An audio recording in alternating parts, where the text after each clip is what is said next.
you have questions, you'll be able to ask them of her during kind of or after, whenever you feel like it. Then we're going to go through some specific rules.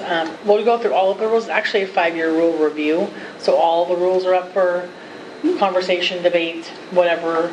But there are some specific ones that over the last, since 2013, 12, that the board has kind of brought up, like, let's look at this. When we do rulemaking, let's look at this, let's look at this. So I have all of those things kind of isolated, and I put them in your draft document.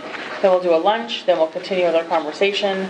As we go through, I usually like to see if there's a fiscal impact as we make changes or you make recommendations to the rules, but I also like to summarize kind of at the end what those fiscal impacts are. Part of the Rules Advisory Committee, and Heather will kind of go into this in a little more detail, is giving a fiscal impact on small business and the public and all of that, and what these changes may or will do to those types of constituents. And then if there's need for future Rules Advisory Committee meetings, I don't anticipate it, but potentially.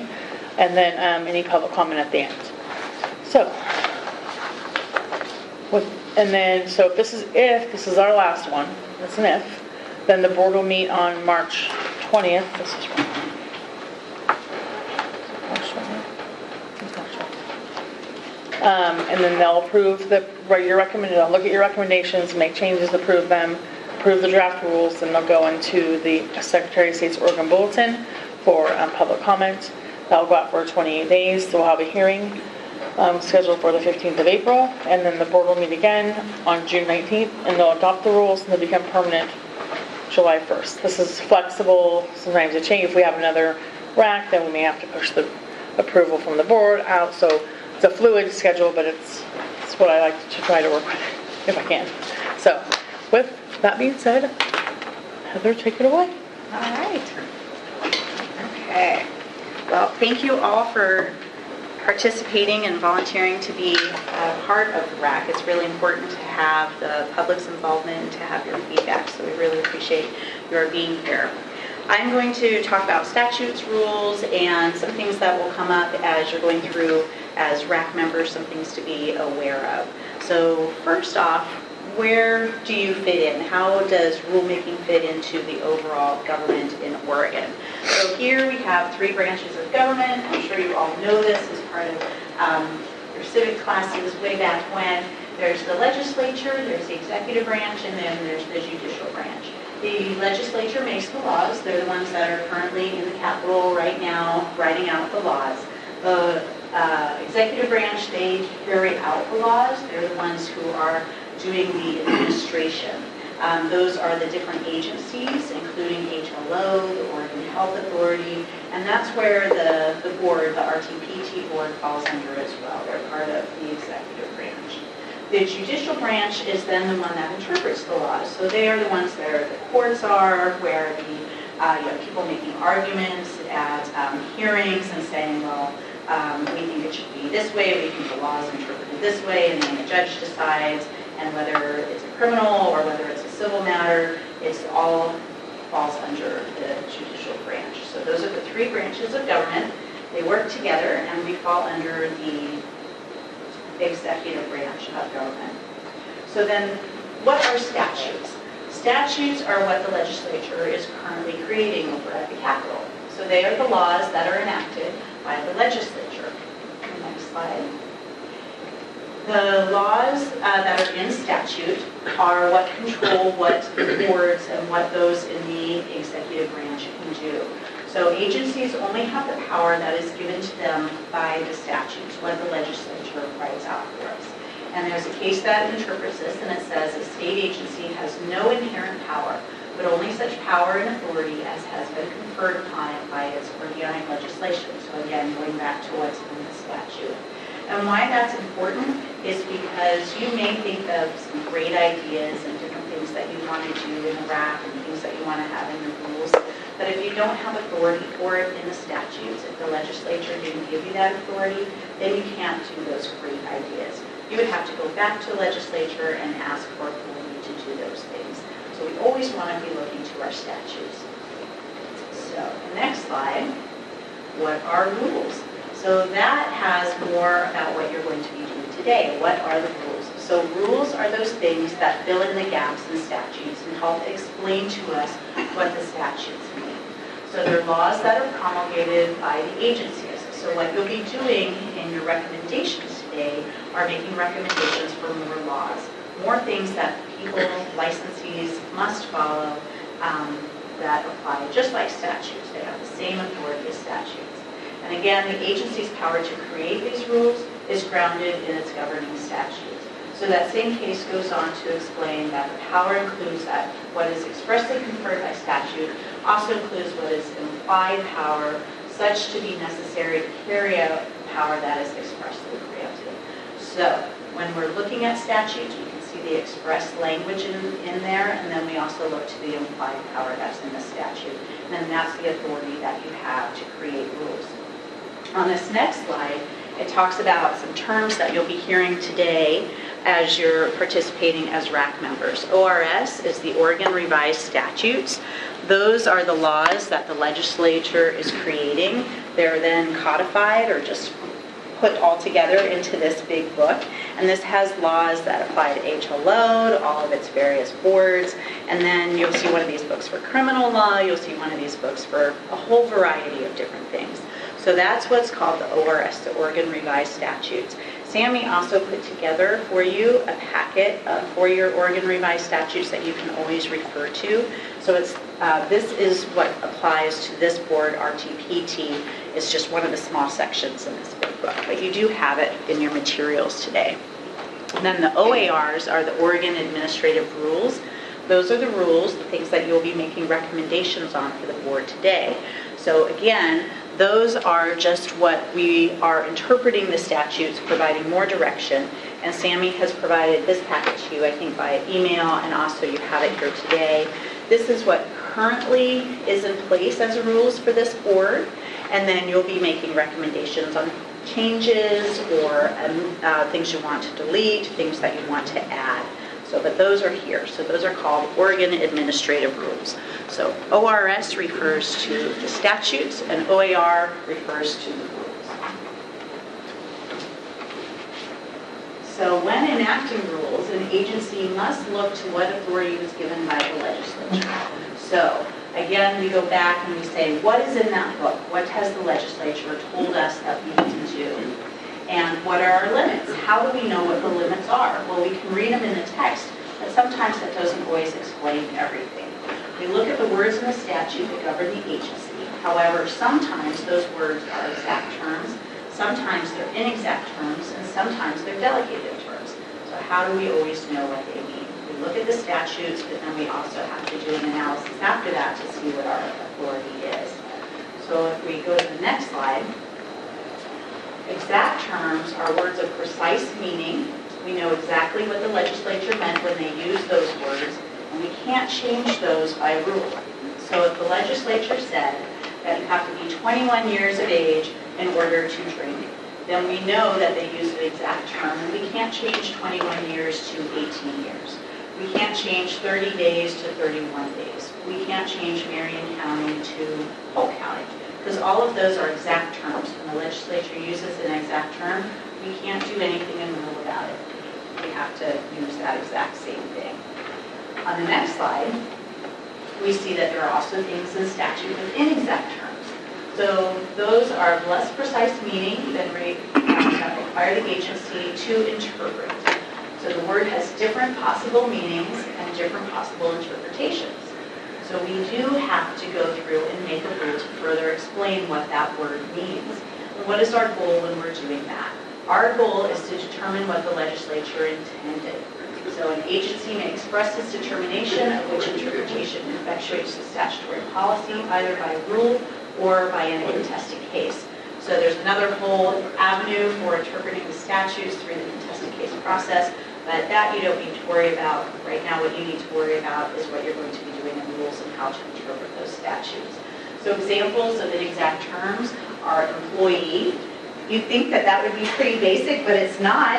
An employee, it depends on what area of law you're in, whether employee means one thing or means a different thing. It depends on the area of law. Depends on what the legislature intended as to who they meant to include in the term employee. Weapon, is a pen a weapon?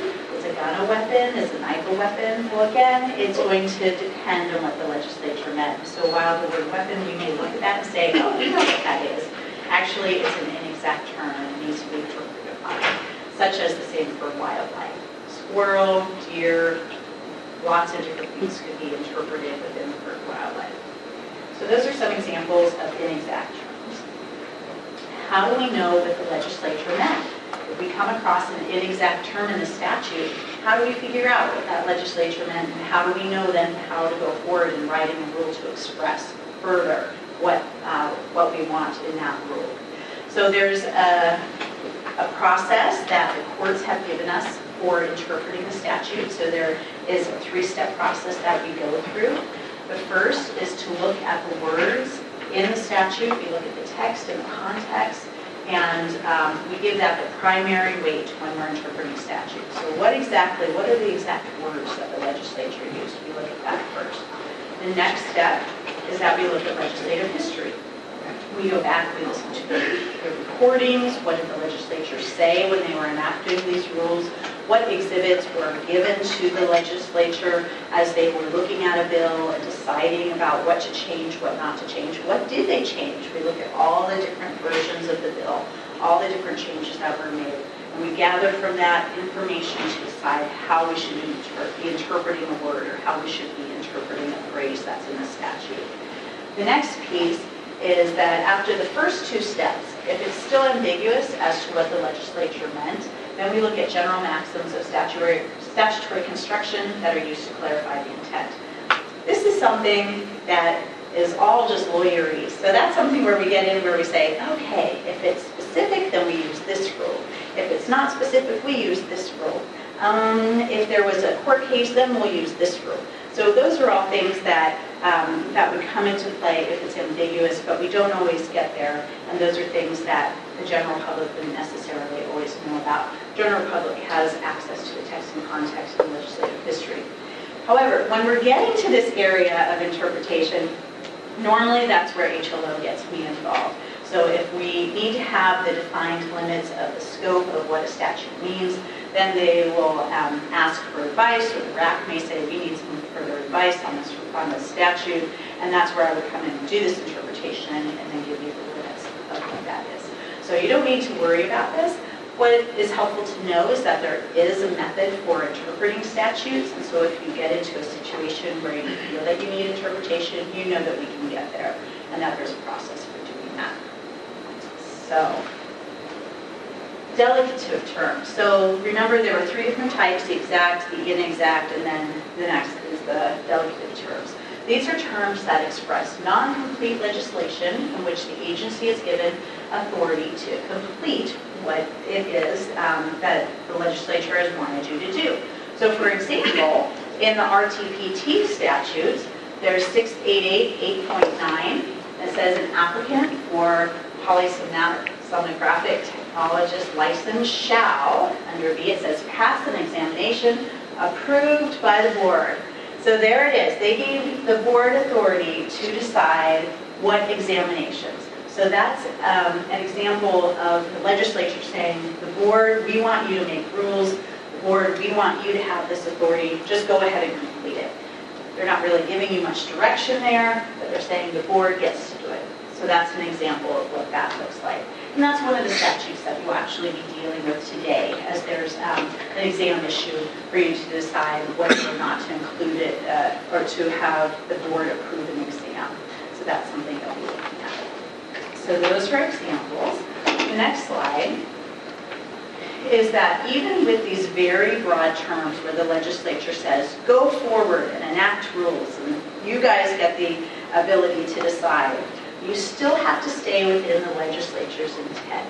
So a great example of this, which is not my example, it's a colleague's of mine, but I love it, is that if the statute gives you the bones of a dog and says, go forward and make a dog with these bones, then you can make 3 different types of dogs because they're all dogs and they all have dog bones. But what you can't do is you can't make a cat because a cat isn't made up of dog bones. So very similar here. So very broadly speaking, you can look at it as an RTPT issue, but you can't get into lactation consultant, or you can't get into licensed dietitian, those areas. And of course, it's going to be much more narrow when you're actually looking at the law, but just to give you another example of where your scope is, you have to stay within the intent of the legislature. So, all right. So, how does the RAC fit into all of this? Because that's what you are here today. You are members of the RAC, which is a rule-making advisory committee, and you're here to be able to give recommendations for the board so that they can put proposed rules out into the public. So how does this all fit in?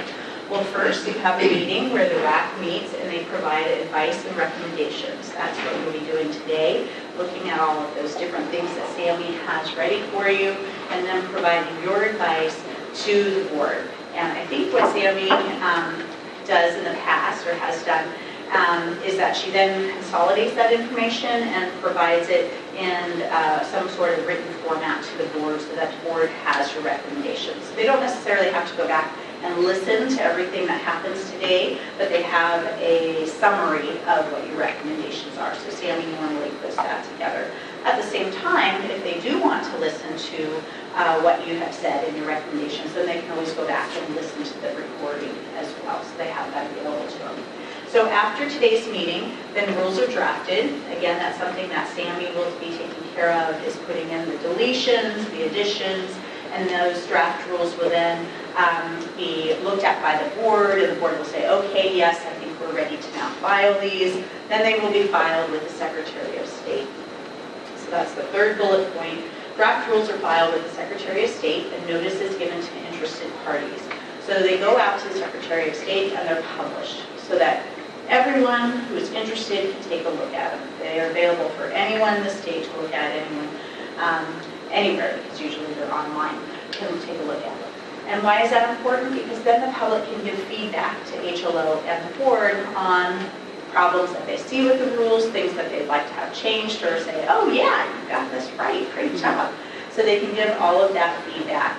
And that's important because then after that feedback is collected, then the board again looks at all of that information, considers that information when they're deciding on what the final rule should be. So it's a very interactive process with the public, gathering that information, making sure they're aware of what the board is considering and what the board is doing, and then the board and the agency make the final rules.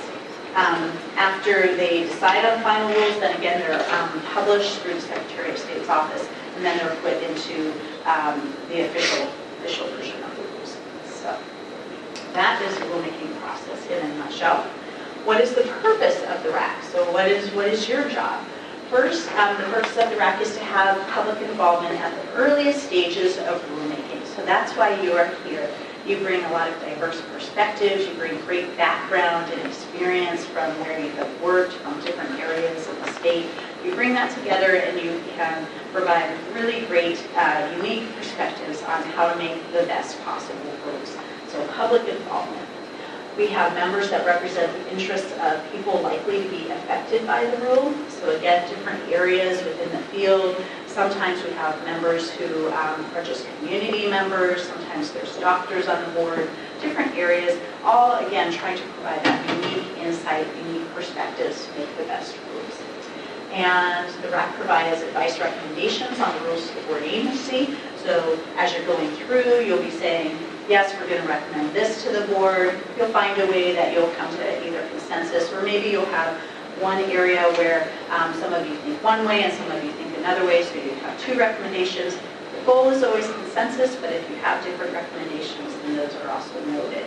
So, but again, making those recommendations and giving advice to the board so that we can go forward. And one of the requirements is that the RAC is held in a public meeting. Why is that important? Because again, we want to have transparency. We want the public to know what is going on, what the board is considering, what is the background, what is the history for what the board will be considering. So all of this is very important that it is open to the public. So while we don't have, I think we may have one public member today, that's wonderful. It is open to the public, and then people can also view it online because these go up on the web. So they are available. It is being recorded visually as well, and so it will go up on HLO's website so the public can go look at it as well, and then they can provide their feedback during the rulemaking process.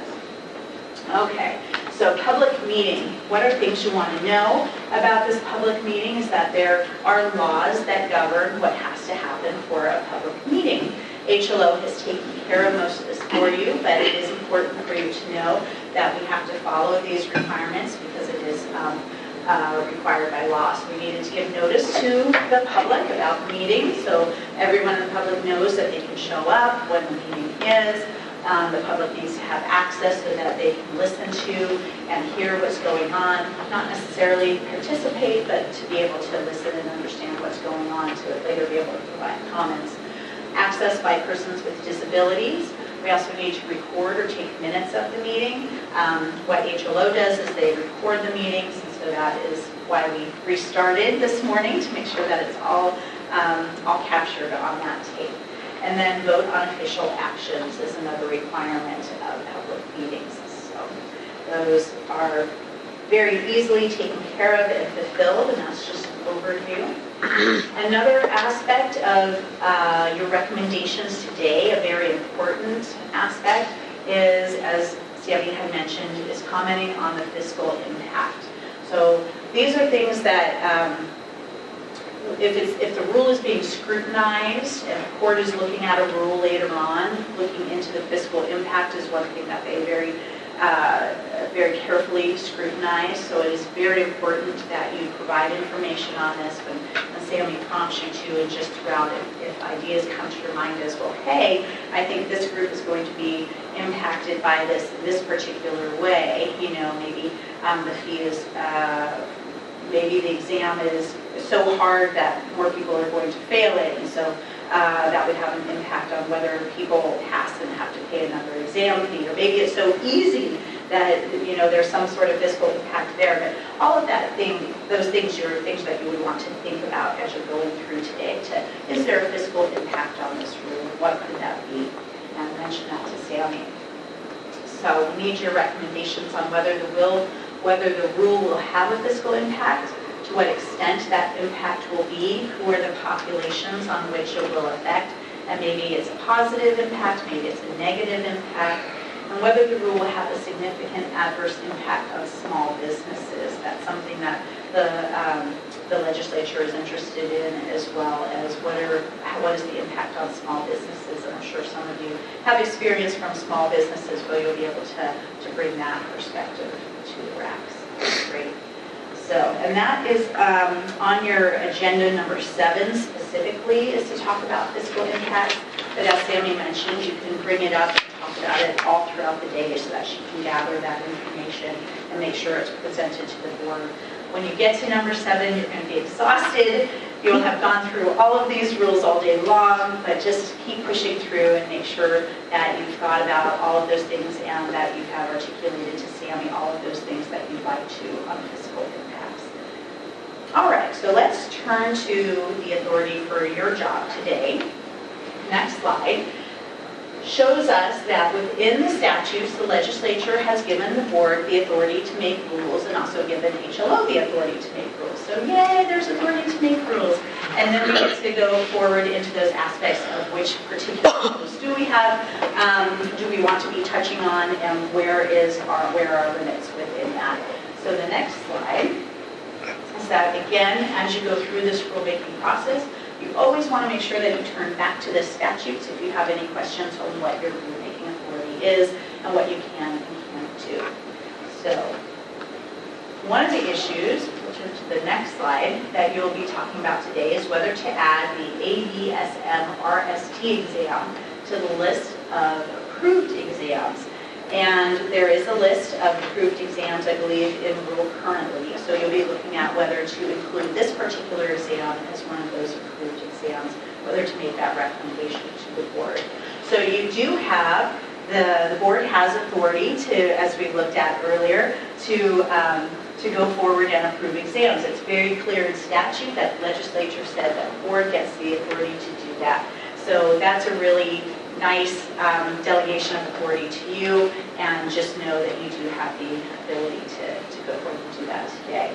The next issue is a little bit more complicated, so it's nice to start out on this easy one. This one is about cultural competency.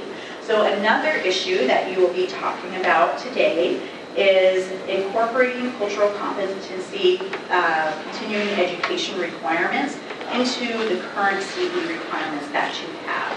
So there's some background to this. In 2013, there was a bill before the legislature that became effective in 2017 that said that the board may adopt rules that require their licensees to take cultural competency continuing education. So the legislature at that point in time said, oh, well, the board, here's something that you could do, but you don't necessarily have to make rules. It's up to you, board, as to whether you want to include these cultural competency requirements as part of the continuing education that you want your licensees to do. Well, that changed in the last legislative session. I'll go to the next slide. So in 2019, a new bill came before the legislature, and the legislature decided to make it mandatory that you now have cultural competency included in your continuing education requirements. So that's something that you'll be tackling today as to how to incorporate that into your rules. So this is a big statute, and we're going to break it down just a little bit more so that you have a little bit more direction as to what you may do. We'll go to this slide. Thank you, Mary. So starting in 2021, so next year, there will have to be a requirement that your licensees complete a certain amount of continuing education requirements and cultural competency. So you're here today getting those rules in place so that they can be in effect and ready for 2021. So it says a board shall adopt rules, which we already talked about, it's mandatory, that requires a person authorized to practice the profession regulated by the board to complete cultural competency and continuing education. So completion is a condition of renewal. That's another thing that the legislature said. So if your licensees do not complete their cultural competency, then that's going to impact whether they're going to be able to renew. They did put it in as an every other time requirement, but that is important to know that it is a condition of renewal. So the legislature meant it. So the next slide states the different categories of people within the profession that this requirement does not apply to. So there are certain people that the legislature said, no, these people do not need to take these cultural competency requirements. So retired and not practicing in the profession in any state, not practicing the profession in this state, or residing in this state but not practicing the profession in any state. So just know that there is a group of people that these cultural competency requirements won't apply to because the legislature has already told us that they're not going to apply. So next slide is that the board gets to decide whether to make the cultural competency continuing education an additional requirement, something above and beyond what is currently required, or to have it in lieu of current requirements. So you can do it either way. You can have it in lieu of the requirement that's already there, or you can add it to. The next slide says that if the board determines that the cultural competency continuing education fulfills existing continuing education requirements. So that's the piece where you're going to have to evaluate the current education requirements that you have and see whether these are comparable to and whether it is, as it says, fulfills existing continuing education requirements or whether they want to make an addition to. So that's what you'll be looking at today as part of what you're going through on deciding this. All right, the next slide. The legislature said that when you're deciding how many of these continuing education requirements to have a person fulfill, is you need to consider the availability of that continuing education in cultural competency. So what is available out there will inform your judgment as to how many requirements to have that your licensees do. So that makes sense. That was something to think about. The next slide is that the board shall encourage that the licensees take their cultural competency continuing education requirements through the Oregon Health Authority, but you don't have to require them to do so. You encourage them, but you don't have to require them. and that the continuing education that meets the requirements that the Oregon Health Authority has established as standards, that those automatically are considered approved. So if a person comes and brings their education and says, hey, I did these educational requirements, but I didn't take them through the Oregon Health Authority, if they meet the standards that the Oregon Health Authority has put in rule, then they would be accepted. So there's a mechanism for dealing with that. That's a piece that you won't have to worry, HLO will have to worry about, but what you do want to be aware of is that the board shall encourage but may not require that those education requirements be taken through the Oregon Health Authority. All right, so the next slide is a little bit of a summary of all of that information. So as you're going through this, you'll want to remember that you need to require a licensee to complete the cultural competency continuing education. You'll want to consider whether to make cultural competency an additional requirement or in lieu of a current requirement. You'll want to consider the availability of the continuing education on cultural competency that's available and out there when deciding the amount for your licensees to complete. And then you'll want to encourage but not require their completion through OAH. All right. Or Oregon Health Authority, OHA. All right, so then here is a list of the trainings that the Oregon Health Authority has already approved as part of their program to say, these are the trainings that are available to you. So if you need to look at that today, I wanted you to have an easy link. It is somewhat of a lengthy list, and they need to make it available to all of the boards so that you know what is available out there when you're considering how many credits to have your licensees go. And a little bit of background on this. So the Oregon Health Authority was mandated by statute by the legislature. We'll go to the next slide. To create that list. So the legislature said they need to create this list and then they need to make it available to each board. So again, why you may want to know that is when considering how many educational opportunities are available out there in terms of how many cultural units, cultural competency education units to require your licensees to do, and also in regards to encouraging your members to take them through either the Oregon Health Authority or to take them through another entity. All right. Then, the next slide tells us what must be taught at a minimum in those cultural competency education units. So the statute has said, the legislature has said in the statute that continuing education must teach attitudes, knowledge, and skills that enable a healthcare professional to care effectively for patients from diverse cultures, groups, and communities. So that's what they've said. That's what cultural competency means to them, and that's what this requirement is all about. They go on a little bit further on the next slide to lay out that this includes, but it's not limited to, applying linguistic skills to communicate effectively with patients from diverse cultures, groups, and communities, using cultural information to establish therapeutic relationships, and eliciting, understanding, and applying cultural and ethnic data in the process of clinical care. The statute also says that these units of education can either be done in person, electronically, through experiential learning, through service learning, or they can be specially designed cultural experience. So there's a variety of ways that people can gain this type of understanding, these types of skills. But again, this is the subject matter of what that cultural competency is that the legislature envisioned. So there's a few other areas that you'll be touching on in rules, but those are not necessarily areas that you'll need direction on from the statutes. However, if at any point you have a question, then you can always let Sammy know, and she'll get in touch with me and we can get that further direction to you. So I know this was exhausting, a lot of information. Are there any questions?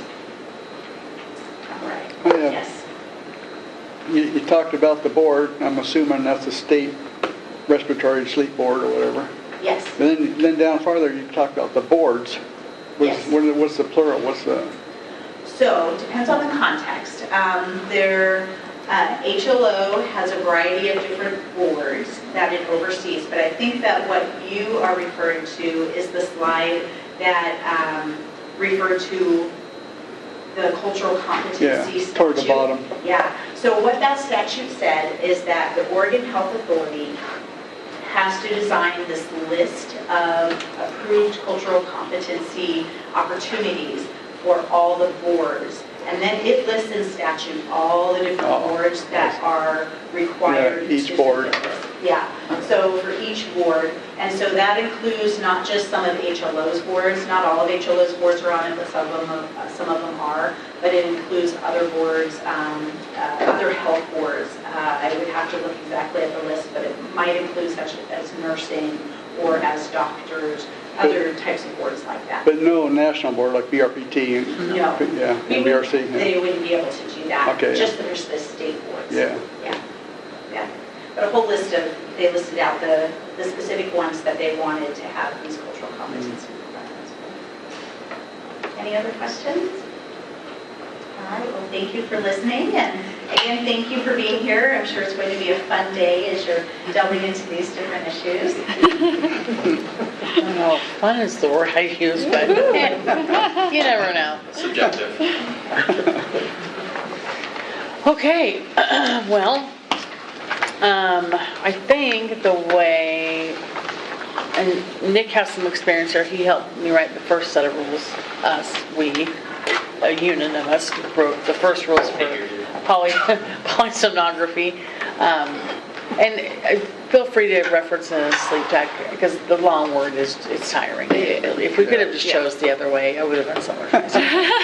Told class, darn you. Scientific name. So I think we'll just, so I'll just kind of start from the beginning.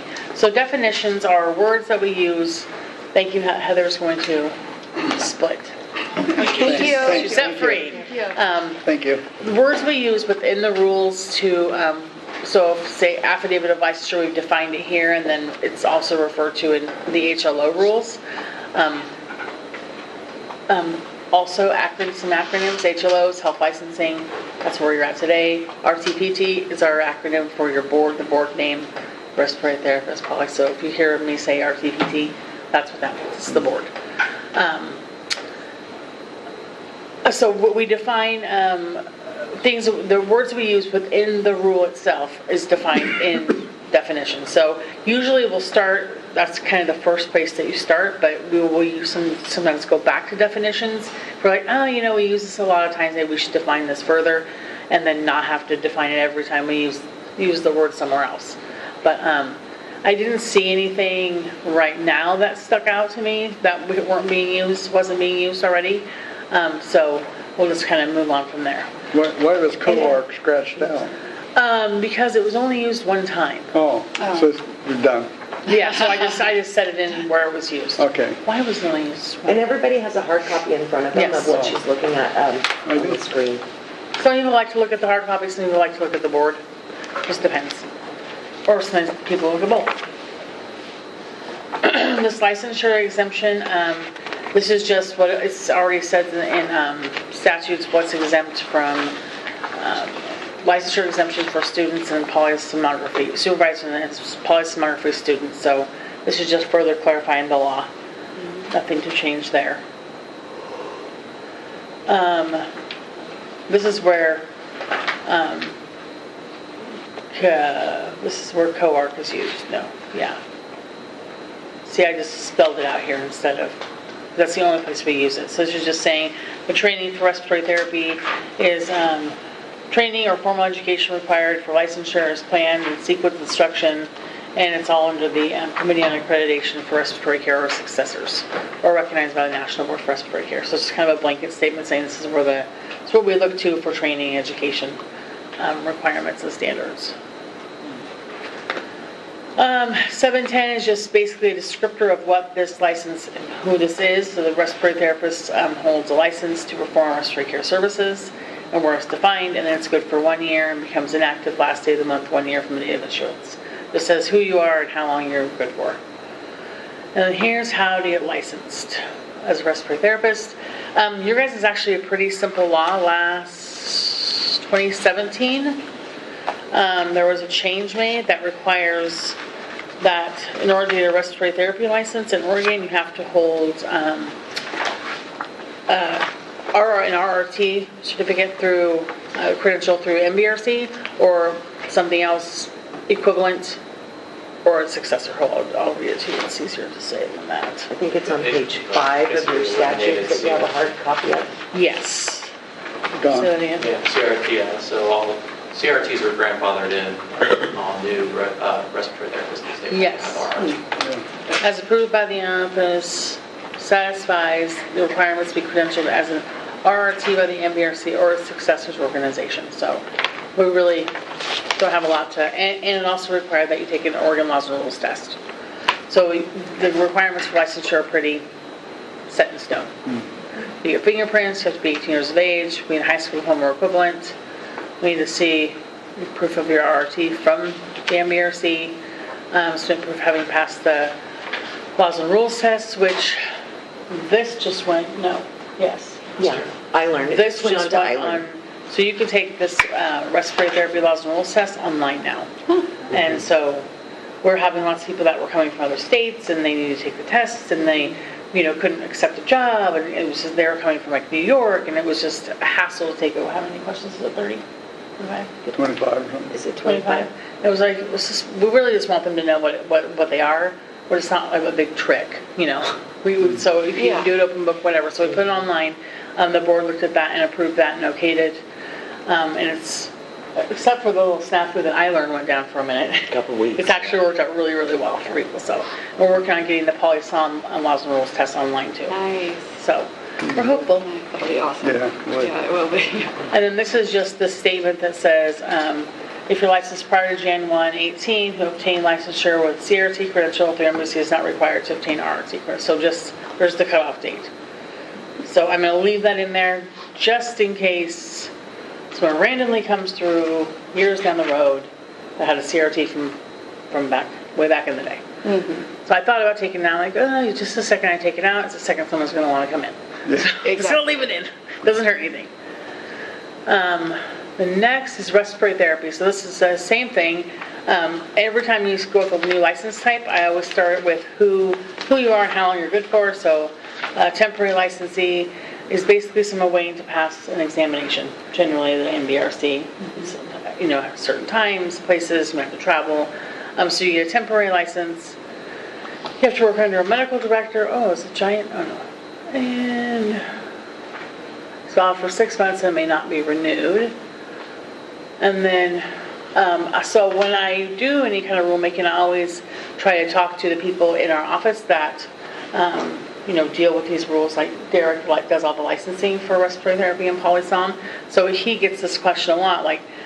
So when this was originally written, the statement was, we always have a letter from our dean, but they don't always have our transcripts ready when we're ready to get, we've completed our education, we're done, we've graduated, but it takes 3 months to get our actual transcripts. So we had put in this registrar and dean statement, a letter statement saying that you have completed your schooling, but then he also gets, I do have my transcript, and then they have to turn around and get a statement from the dean. So just adding that in. That's nice. Just saying, you have both options. At the end of the day, this is just to get the temporary license. We don't actually even need to see this to get your permanent license. Because we see your MBRC, you pass your Laws and Rules test, your fingerprints, your high school diploma. This is just so we know, yes, you've been educated, and yes, you're working under supervision. So, and then we define who the supervisor is. And I put associate's degree because that's the minimum that you can have at the MBRC level, but because you can't get into Oregon without the RRT, which it basically is, they don't say it's the bachelor's degree, but it is kind of the equivalent to that. And now I'm hearing that there's an equivalent to the master's degree, which is a whole new thing. That the board's going to have some students from OIT are coming to the March 20th meeting to talk about this new what are they calling it? Advanced placement respiratory care, Yes. advanced practitioner Yes. respiratory care. And they're licensing. physician extender, so they're going to come talk to us about that. That's going to be masters? Masters. That's what it's kind of the equivalent. However, I think, I mean, I told them this, it's probably going to take a statute change to get, if you wanted to have another license type, because that's kind of what they're asking for, and it's out, when I read it, it's pretty vague as to what you're allowed to do in it, because you're basically a physician extender, Right. and that's what it says. It's the same level as a PA or a. Right, Wow. so we won't, So- we either have to have the authority to issue that type of license type, so it'd have to go back to the legislature, they'll have to make a law, then we have to come back and make rules, so, and they know that, but they're gonna come talk to us about it anyway, so it'll be interesting to see. There's nobody currently that qualifies for it. There's the only program in the country is at Ohio State. But OIT is trying to get a program started. Wow. Sammy, the associate's degree requirement, if you're keeping in the CRT, there were CRT programs that were one-year non-associate degrees. So there will be CRTs out there that do not have an associate degree. Yeah, yes, you're right. But a new CRT can't get a license. Yeah. No, I'm just saying if she's grandfathering in from old people, Oh, you mean, that the clause you said you kept in it prior to, this, where'd it go? This one? Yeah. Yeah, this is just saying that if you are licensed prior to January 1st, Your grandfather did. your CRT is okay, and that we don't know how and why you have it, how you got it. We're just not going to make you get we're not going to penalize you because the law changed after, you completed your education. So, I don't know, does this come up a lot, Derek? No, I think most people have moved to BRPT now. So. There's still old CRTs that move around, but when they come to this state, they can't get licensed, so they can't get hired. Exactly. They can't get a new license. In the VA system, CRTT or CRTs can continue to work, but the VA can't hire a CRT unless you already work for another VA. Then they can hire. The VAs operate under their own laws. Yeah, I know. Yeah. They don't have to follow our, Right. because they're federal, so. Yeah. My. Yeah, and they don't need a license, an Yeah. Oregon license. No. But what's weird is every state requires a license for respiratory except Alaska. And once Alaska requires a license, then the VA will require a license for respiratory there. Oh, so they just kind of follow suit with whatever the state requires? Yeah, but since Alaska doesn't, they can't make everybody. Right. Well, they wouldn't have any RTs. Yeah, they don't have remaining anyway in Alaska, but in the VA system. Okay. So, here is the first item of the day. Actually, I'm just going to kind of give a blanket statement. Most of the issues that, honestly, RT's been around, and it's not a long time, but we've had it in our office since 99. It came from the Oregon Medical Board as a committee, and then got moved over here, and then Polly Som came on in, was it 2011? We started in 2011. So we've got the law in 2011, we have rules for 2012. So we're still working out kinks with Polly Som, new things are still coming. It's a new profession. I mean, new in Oregon, I think it's kind of new generally. So most of the decisions that I am asking you to make, or recommendations I'm asking you to make, are going to be related to policy and marketing. If you have things that you want to talk about, that's why I gave you the rules way in advance, like to look at them, like this sucks, or this doesn't work, or whatever, we can talk about it. As Heather said, we may not be able to change it, but I can certainly give you an explanation as to why. The chart. Thank you to Cerinthia for helping me with this, because I was like, I don't know what I'm doing. She's like the chart master. So basically, and how I did it, and I'll just kind of go through it, is we defined what each of the credentialing organizations are up here, and then their acronyms, which you are all probably aware of what they are. So there's kind of two things happening. So the ABSM RST has been asking to be an approved qualifying exam since we started. And they were brand new. And the board was like, they're really new, we don't have any data on them, how is their exam, where are they coming up on their pass-fail rates? So it's been 5 years. Yeah, when they first initiated that Right. registration, you just paid them $50 and you got there. Yeah. And like the Yeah. eligibility was kind of like. And it was easy. Yeah, Yeah. that's all it was. So now they have kind of beefed things up. They actually have, they were actually the only ones I was able to get pass-fail rates from. Where is it at? So that's there for the last 5 years. Oh, Wow, they went. That is not a great. No, it's not. I mean, it's probably a fairly hard exam. Well, Srinthi is the exam guru, so she would know. Okay, well, I mean, when we're looking at a total of 85 tests True. nationwide, that's not a lot of people So going not for a lot. that industry. True. I had a girl that worked with us on the job training type of thing, and she failed the BRPT exam and took the RST and got 100%. Yeah. 100%. Yeah. Interesting. Well, So that told me a lot right there.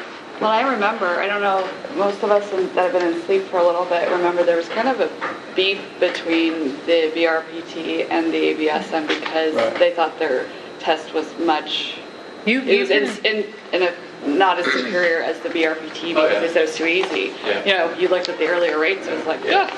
And the whole reason that ABSM came out with their own test was because people were failing the BRPT. Right. Because it is, all of us know, it's Right. a hard test, It wasn't it's not easy.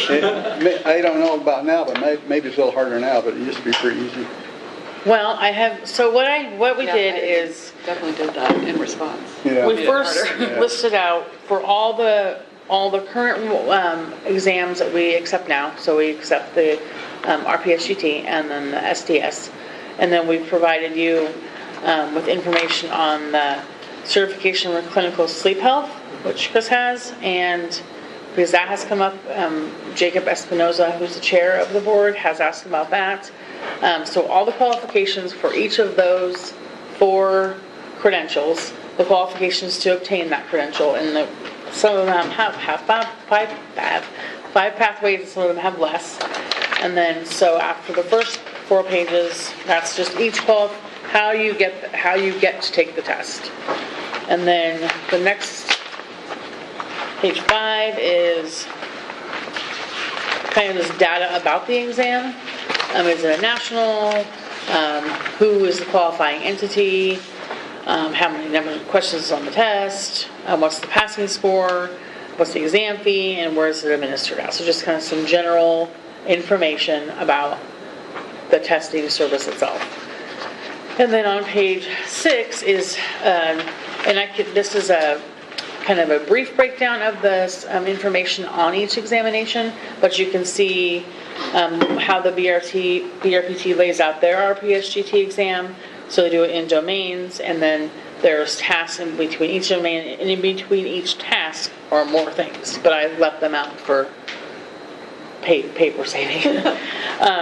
And then their CCHS is laid out the same way, and you can see that the ABSM RST is it's similar, but it's shorter for sure. And then the SDS is on the 3rd, so it kind of gives you like the subject matter of what they're testing on. So that is what we've given you today. So I guess the question of the day is,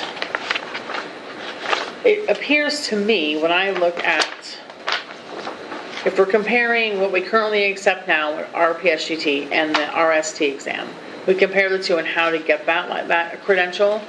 They already have the cohort accredited programs one. That's one pathway to get in. So it's pathway 1 on RST and it's pathway 3 on RPSGT. If you look on page 1 on page 3. Feel free to pull them apart if needed. And then pathway 2 and pathway 1. Pathway 1 on page 1 and pathway 2 on page 3 are similar. They're basically didactic. Get some training, take some modules. RPSG has the STAR designated self-study education program, which is similar to the ACEP online modules. which is odd because RPSGT used to use the 8-step online modules, and then they flipped and went, so I think that may have been some of the flush out from the, you're taking our stuff, so, and they also have their focused education as well. The pathway 2 and 3, 2 on page 1 and 3 on page 3, is the health professionals, and they look similar, doctors, nurses. If you have an RRT or a CRT, you can take the test. And then they actually, and I could pull this up, the RST has some different things here that I put links to because I wasn't sure. So like they have this multi-sleep latency test, Yeah. and they like highlight it. What's happening? Do you know what this is? Yeah. Yeah. MSLT test for Narcolepsy. So they have like a whole thing. I don't know. Oh. I guess it's what it is. Yeah. Yeah, And they just use the AASM's model. I don't know. yeah, And they also have this, everyone knows the inner score readability program. Reliability. yeah. It's so that I had it spelled all your readability yesterday, scores like, why is this not all your working? scores kind Compare. of fall under the same percentage on how well you score. So they have this built into their pathways, which I don't know if it's, I don't know if it's built into the A-step or into the You have to STAR pay, designated programs. I have no idea. I didn't have know. to pay extra for it. Right, yeah. Yeah, so, And it's a good deal, that now, when it first started, it wasn't, the scoring text, and you guys would know. Yeah. We can compare to each other, like. Yeah. Medical you take- director. Yeah, and usually medical director was the worst. Yeah, they're like, It was yeah, really that looks good. Yeah, sure, But you're when doing that- great. When the BRPT ASM came out with the inter-score reliability, That's nice. then the scoring text got 80 to 95% usually, and the medical directors are like 40 to 60%. I'm not kidding. Oh, we're not going to use this. Okay. maybe you should. So when I look at the two things, unless, I think that they're pretty equivalent, and I would say letting the RST be an examination approved by the, making that recommendation, I would feel comfortable with that. And I think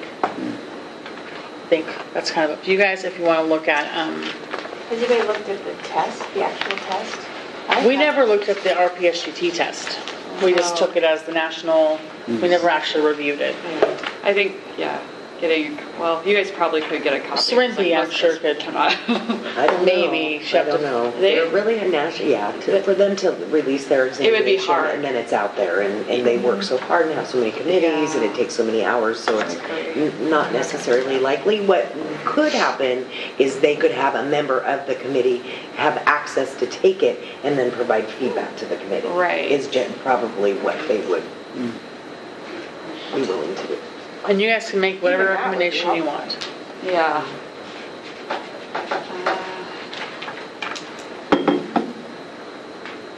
I mean, you're right, they don't give a lot of the tests. They don't give a lot of them. Well, because I mean, RPSGT. It's the gold right. standard, yeah. It's what everybody requires. Everybody goes I by. don't know how many state, I never looked that up. I mean, my hospital specifically states RPSGT. Yeah. Yeah, I don't think ours they is say too. RSTU or. Yeah, it's the only accepted.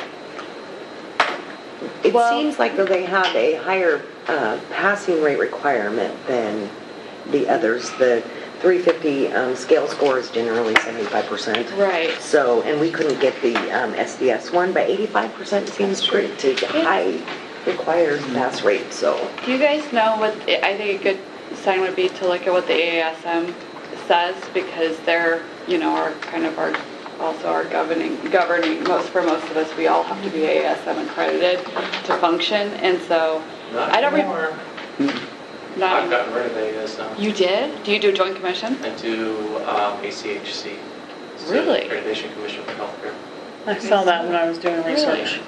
What's the difference? A lot less red tape across. Right. Well, insurance accepts it just like, Yep, ever since Medicare Medicare back in 2016, 2015? Yeah, just 2 years. Yeah. What do they say on the RST or the ABSM? Do they have any They statements don't on have, it? They- it's just It's registered. only registered. I'm a little hesitant personally to, just because we don't know that much about the RST and the ABSM. I'm personally a little hesitant too, just because it's a little, I don't know. I'd want more information, I guess. Yeah, I think, I want to say we wanted to get a little bit more info on the RST still. What more info? Like, This is what's available to me. On the ASM? What they gave me an email, no, here's what I can give you. I can print this for you, hold on here. I was pulling up hold on. So I found what I can find on the web, and then I also have the handbook. Would that be helpful? Yeah, oh yeah. I mean, I feel like I pulled out most of the important stuff from the handbook, but I could have for surely missed something. I have it, if you want to pass it.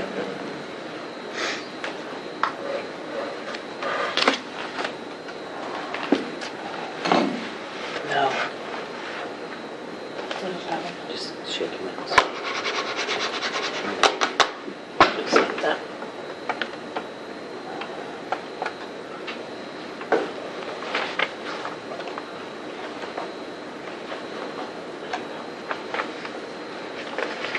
I'm gonna hit a chord.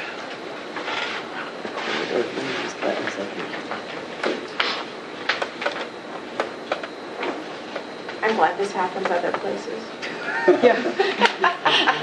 But does the screen work or not the mouse? Well, there's no screen, it went black on me. well, it's working up there. Working up here, back Yeah, so here. it's just, gotta be the screen. Oh, I think it's this. I got it.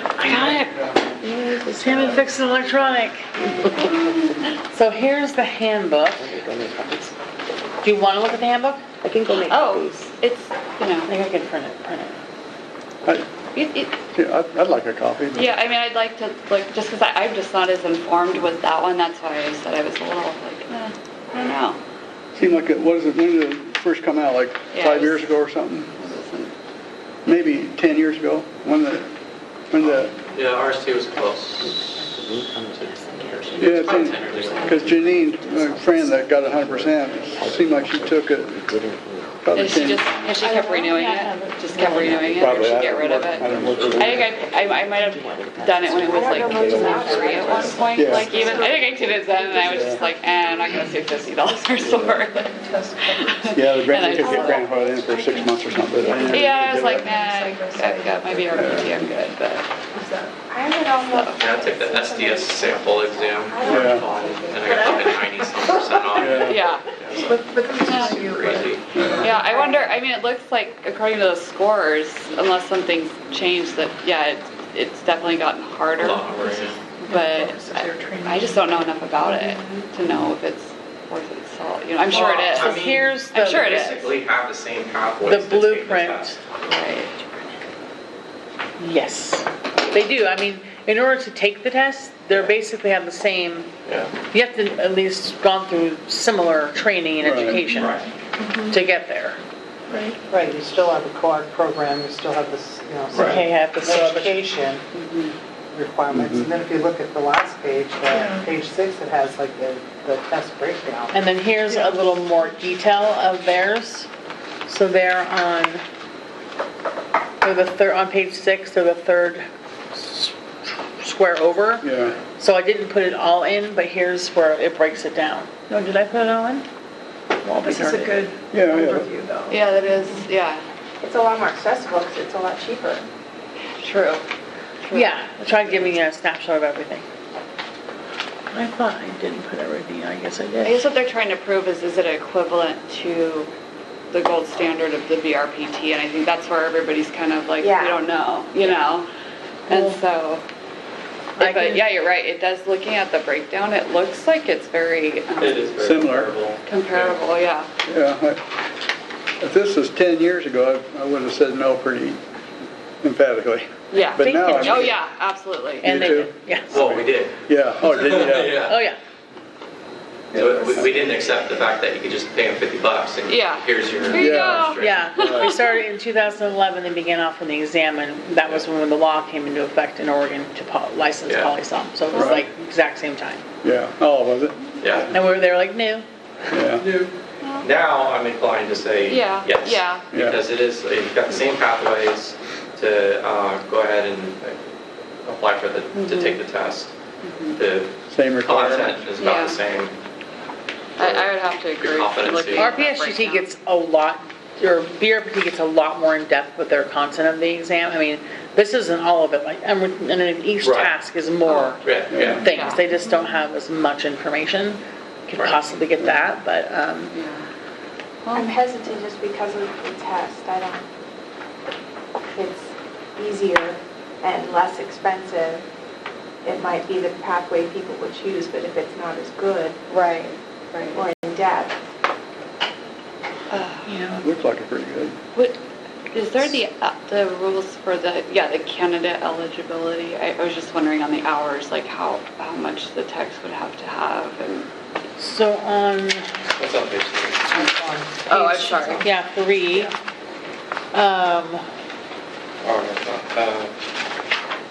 yeah, RST, so pathway 2 is 80 hours didactic in A-STEP introductory program, do all the A-STEP online modules, doing 50 independent overnight sleep studies, 20 must include CPAP, performance of 1 multi-sleep latency test, and then minimum 3 months of inner score reliability program.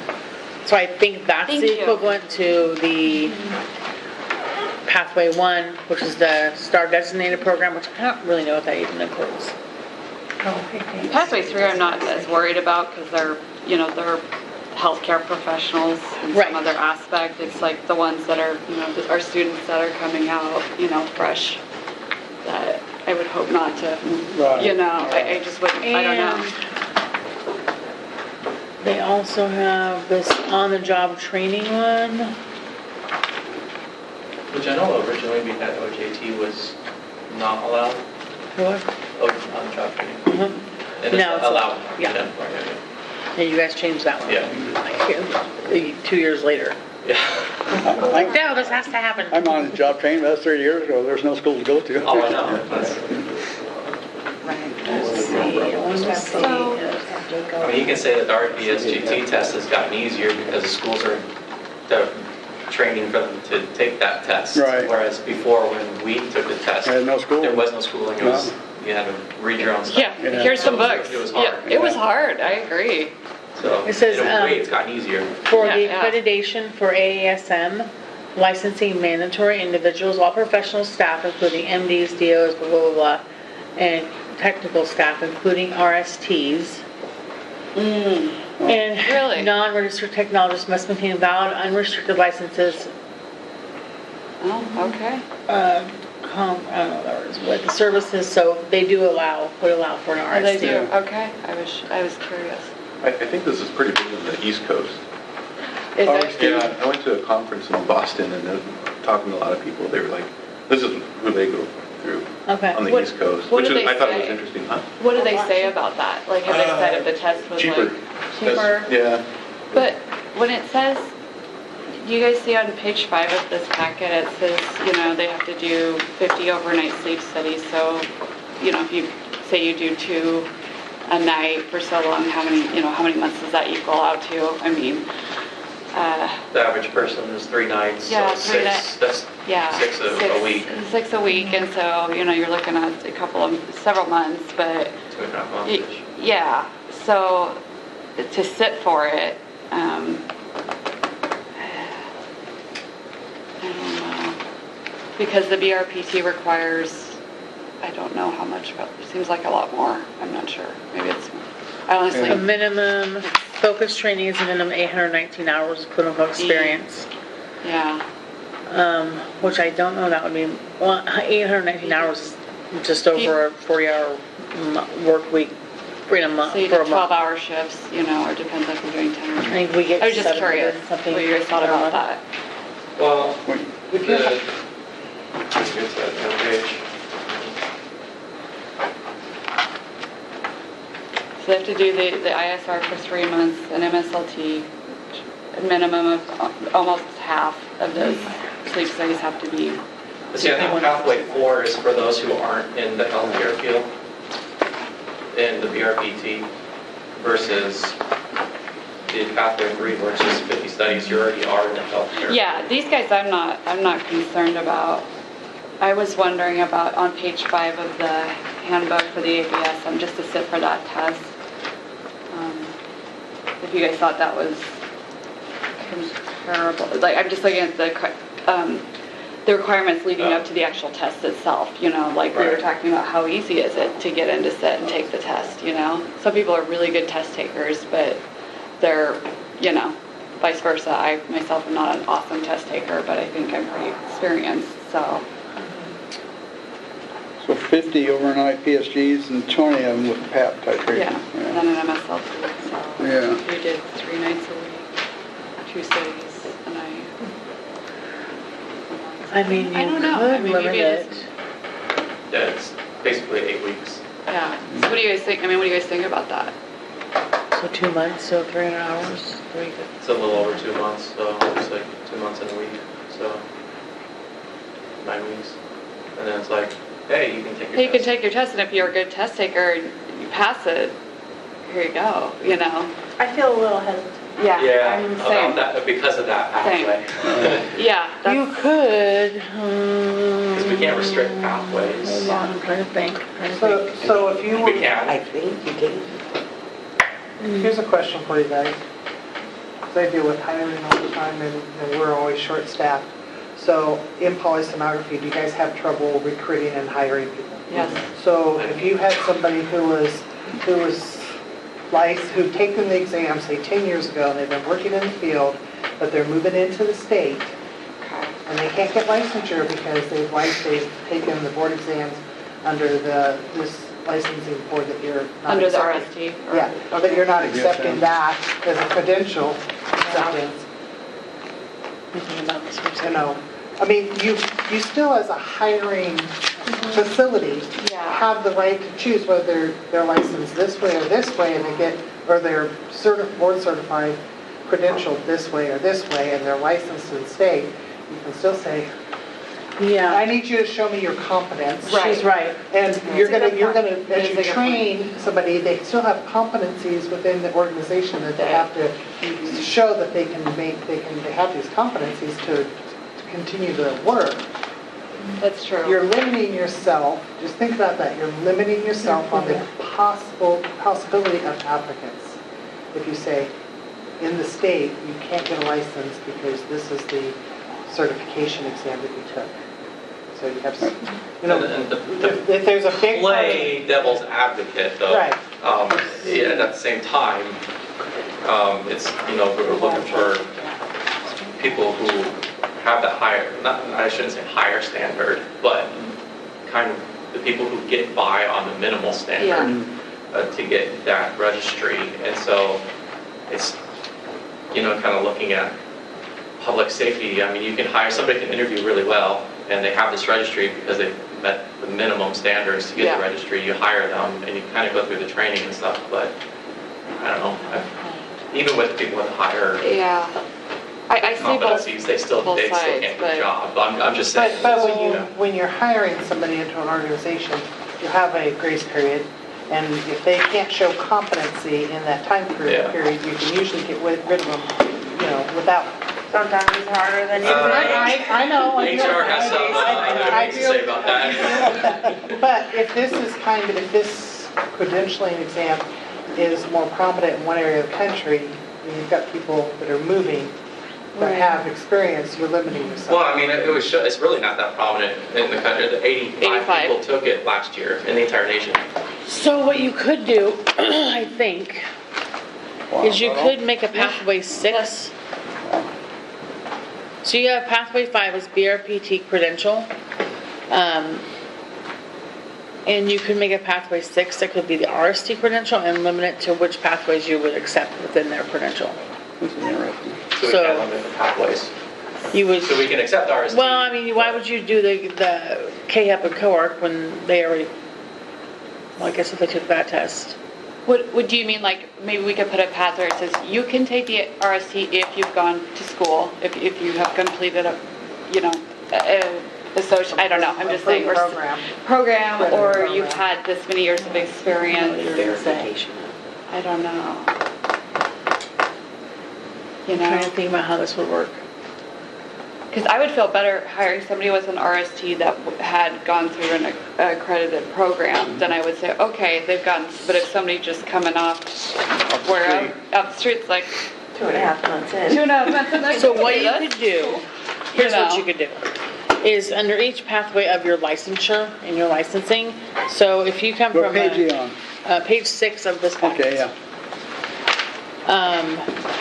Pathway 1 is an academic degree, and you have Down toward the bottom.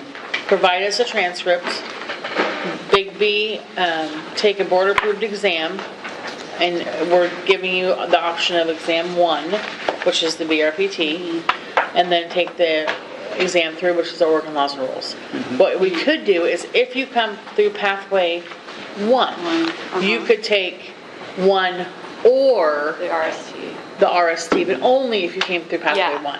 I would feel better about that. Does that make sense? But, Yeah, sounds good to me. yeah.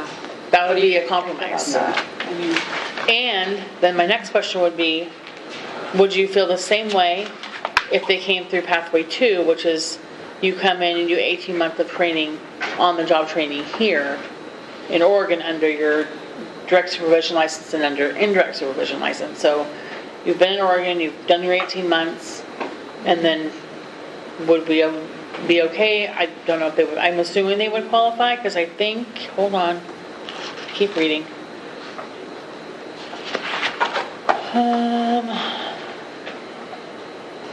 Oh God. Why does it be so complicated? That's what happens when you have, so they have to do the ASM. So in a DS license, you do have to do the A-step self-study modules, and you have to have the 18 Okay, months so of you have experience. some sort So of- you would actually qualify through the RST, through their pathway 1 and 2. okay. I mean, I don't know. It's tough. Well, What do you I guys think the think? fear is that somebody can go spend 2.5 months in a lab, That's take a my But if we $250 limit it to test, which pathways and in our then we office, diminish the The credentials. BRPT. Yeah, exactly. So I think what Sammy was saying, like, yeah, under pathway 2, if they do the 18 months, they do the A-step, they do all this stuff, you they can can say have the which option. pathway they're going They could say, and allow it. if we allow it, or do we want to only We have just to say have you that. have to go to school? And then you can have the option That's only fine. then take the That's why if we but only were the to add BRPT this is the pathway, option for pathway. they would have to I do a guess step it's- transfer. I don't know. So we just I guess add I think most of us are stuck with one or BRPT because that's what we're used to, you know? And it's hard. So would you be comfortable if they went through a CAP accredited program or a COARC accredited program, them passing the RST and getting a license in Oregon? I would. Yeah. Would you be comfortable if they're coming from another state? With off the street or with a background? Well, With the same background? Good question. Let me see what off the street means. Well, I mean, I've trained people Well, lots it of people wants off to the be street. substantially equivalent. You have to, brother. But you bring up a really good question because it's uncomfortable to think about, but it's the reality. It is really hard to find. We're kind of an anomaly. It's hard. I've been in that spot. I'm sure all you guys have been in that spot where it's like, I need somebody, and we either have to go through an agency, which is horrendously expensive, or we end up doing double duty because we're, also, or stretching your staff thin, and it's tough. So Are you seeing applicants that are coming from other states that have these credentials? I've never I get applicants from Washington, Washington, Yeah. say local. No license, no license. some from California. Yeah. I had one person who applied from New York thinking I was Albany, New York. Applicants from everywhere. But they probably have their Read that too well, did you? But Yeah. did they have their RPSGT, right? Yeah. In my head. So the reciprocity piece requires you have to be substantially That has equivalent a big drawback. qualifications. I don't know how much we really look into that. I have to ask Derek. Do you ever get reciprocity people through poli-sci? Yeah, once in a while. Do you look at their substantial equivalency? No. Oh, good, great. Don't ask. I didn't hear that. La, la, la, la. So, I mean, if you feel comfortable with the camp accredited program, okay. I'm on the fence about the reciprocity because I don't know all the ways people come in through other states. You know what I mean? I don't know what Wyoming requires Yeah. for a license. Exactly. To get a license. We're one of the toughest states. Yeah. We shouldn't be because we have the most pathways to try to get your license. I know. Well, that's why we brought the OJT back in. I know. Because Right. we kind of shut the doors Yeah. when we first implemented these laws. But I'm glad you guys did it. In a way, though, it was scary at first. I remember all this when it came down, but it really, I felt like it elevated our field to a different level. Sure. You got more respect. You know what I mean? That it's not just, oh, well, you don't have any training, you know. So I thought it was good. Going way back 30-some years ago, there was no such thing as a RRT, CRTT, period. Mm-hmm. And then I was working in a hospital there, CRTT, but some guy's been there 15 years, you know. And then the RRT came out, so I was eligible because I had gone through a college program to get it. So I took the test and passed and got an RRT, but I never said a word because I respected these guys. I worked under them as a... Yeah. And so I remember that from now on. And then later somebody else came on with a RRT, like I was, but I hadn't said anything to my coworkers. And they were bragging about that. I'm RT, you're not. But A lot of that's phasing out, though. Yeah. You know, it's But the same with the people who work in the sleep field who, like us, right. didn't ever go through a program. That those are phasing out because, I mean, We're getting older and retired. 99% of my staff are graduates of a program. Yeah. Okay. So what I meant to say to tie that into the sleep, when this ASM, what do you call it? ABSM. ABSM. At first, it seemed pretty. Like a throwaway. Yeah, I was going to say chicken shit. What's the vegetarian word for that? Just kind of a, yeah. It's a know, throwaway, yeah. It's just What's the vegetarian word for that? Anyway. But because Janine flunked the BRPT, but she got 100% on an AST, or what we call it? RST. RST, yeah. 100%. So to me, 2 weeks apart, we're going to learn in 2 weeks, you know. How did she did she go through? No, this was quite a while ago, and she learned sitting with me. So on the job On training. the job, yeah. Well, that says something I then. mean, she's a good tech now. I'd be happy to hire her anywhere. So, sounds like everyone's okay with the accredited programs, the education Yeah. piece. Everyone's okay with that. Yeah. I'm on the fence about reciprocity, but I'm not in the field, so. And then hearing what you just said makes you slightly on the fence about on-the-job training people. Right. But they have to go through their IS license, their TS license, their IS license, through the A-STEP programs. Yeah. So if you feel comfortable, Pathway 2 people, taking the RST, then we would just limit it to which pathways in Oregon will accept that exam. Right. I like that. And those modules, I mean, there's like 40 of them. I don't know. Something like that. Yeah. Yeah, and they're like $40 a piece. And I was sitting with one girl there at a sleep lab in Yakima that I helped with.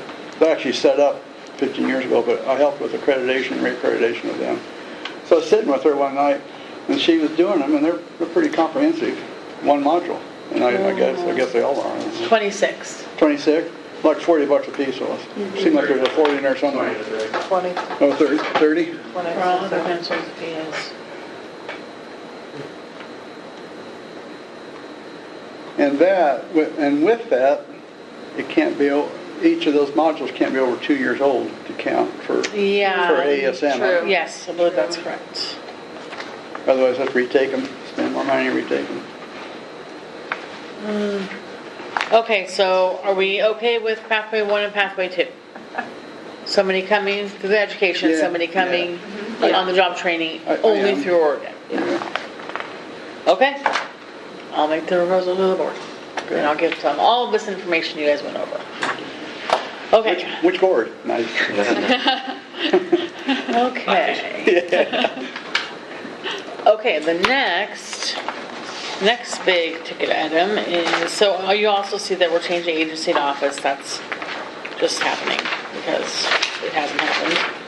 We can talk about the CCSH too. That's next. Oh, that's next. I'm getting there. So, That was a hard test. You take that? actually the next one on the, wait, is that right? No, you're right, the CCHS. So Jacob asked, would this qualify me, if I take this, would this qualify me to get my poly-som license? So I said, I don't know, Jacob, let me find out. So I went ahead and did a comparison for you. Somewhere. So what are you saying? He got the, what does he have? Oh, it's the clinical. Yeah. Certification. Okay, but he doesn't have the, But he doesn't have the RPS GT? GT? I believe his question was, would I qualify for a license in Oregon if I took this CCHS test? If he only took that, nothing else, huh? Yes, Oh, yeah. that was his question, I right? didn't know if he'd be eligible. No, What other question would it I think this question is not going to get licensed with just CCSH, but if they can get licensed with the CCSH, because he has a program that, so it's not necessarily getting a license only through CCSH. I could be No. interpreting it wrong. They don't have a RPSGT or anything, they just have CCSH. Yes, I think Rex Right, is that's saying. what, yeah. I don't think so. No, because I think in order to get you CCS. Well, I told, Oh, yeah, no, I think you are right. I think you are. You can get a Yeah. CCS, I believe his Because you question don't have to be was, sleep oh, don't you? tech to get No. your Oh, you CCSH. don't? Okay. Oh. I was and gonna say, if you had to be an RPSGT, sure, but. page 2 Yeah. gives Yeah. you a layout of what the 3 pathways are. Now, one is being active RPSGT, which Yeah. would already qualify Well, for yeah. license, so that's out. Most people who are going to be that are going to be active. And it sounds like from what I've saw people's applications, when I've read, the more people that do have it are already sleep techs or RTs, or they just are adding it as an additional credential.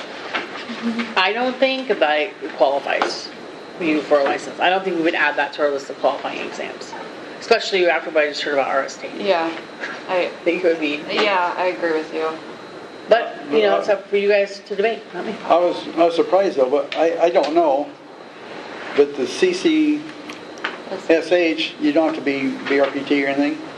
No. No. You can be a respiratory therapist, you Yeah. can be a here physician, a pharmacist, Oh, okay. Yeah, a physical therapist.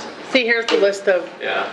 Oh, I see. a pharmacist, a physical, Yeah. so. So you don't have, And I mean, the The test. dentist. The Hey. test, you have to know your sleep. Oh, do you? Yeah. The test. Okay. You have to- You have to know how medications affect it, Yeah. the different Yeah. stages of sleep, how it affects your sleep. I mean, you have to know. But it doesn't seem like it's so much testing of the person, it's more almost after the fact. So The pre program itself and the post. is used for PAP compliance, basically, Right. sleep hygiene. Right.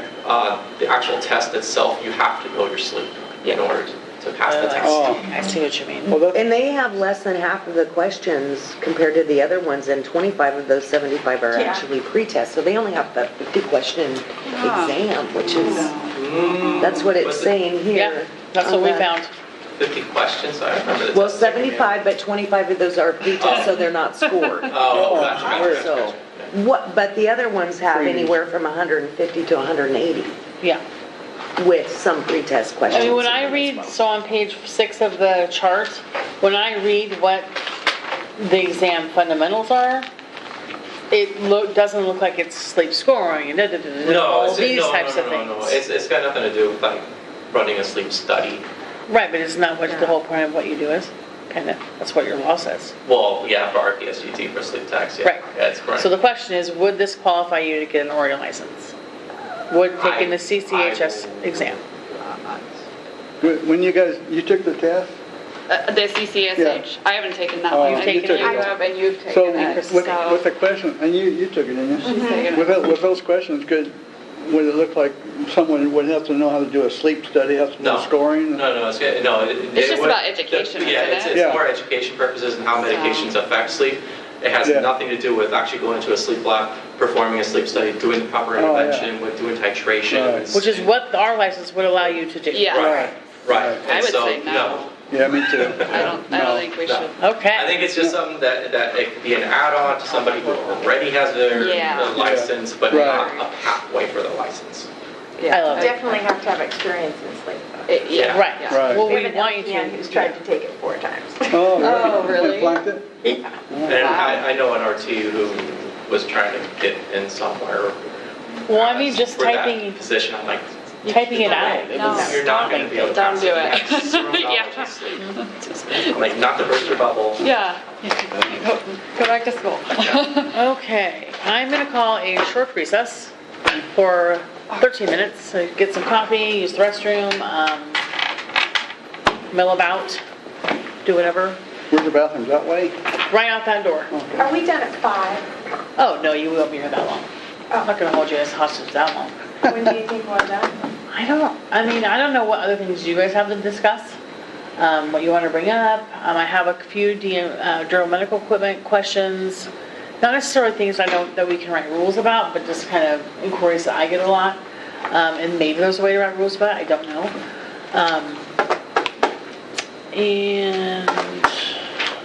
And then just kind of go over everything, what your recommendations are, where we're at. It's like 1:30. I think 1:30. Oh, okay. Free Friday. Okay. Not really, I have to work till 5. Okay, Guys, though. Just gotta where's the handle? Page 2 there. You can go back and put it all there too.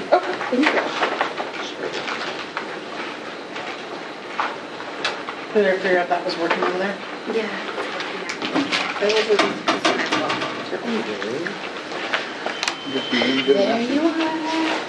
Oh, yeah.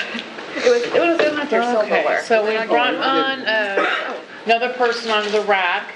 Go ahead and introduce yourself, Dennis. So my name is Dennis Williams. I've been a respiratory therapist for briefly 30 years, and I've worked adult, peds, neonatal, department manager down in Portland, and recently thought I was going to retire. Oh. And then got bored after about 3 months. Well, welcome. Do you have any questions about what we've talked about so far? No, none at all. Okay. So the next thing, and this isn't necessary, this is a question I do get sometimes, is in the training and experience for polysomnography, you have to do these things if you're coming under pathway 2 on the job training pathway. But I do get questions about it, and there's no prohibition about it now, but would this be, one, if you're in direct supervision and you're doing the 30 sleep studies to get your IS, has to be direct supervision. Could any one of those 30 sleep studies be in a home setting? No. I wouldn't think so. Not even Because with a supervisor? HSTs, it's not in the home setting. HSTs is you set somebody up with a piece of equipment. Yeah. They go Yeah, home. they go home and do Yeah. it. You do no intervention, you do no, I mean, there's no. Okay. No. Because right now, there's no prohibition about it, so, Yeah. and I have got the question. Yeah, I saw that, and when I saw that, I was like, yeah, no.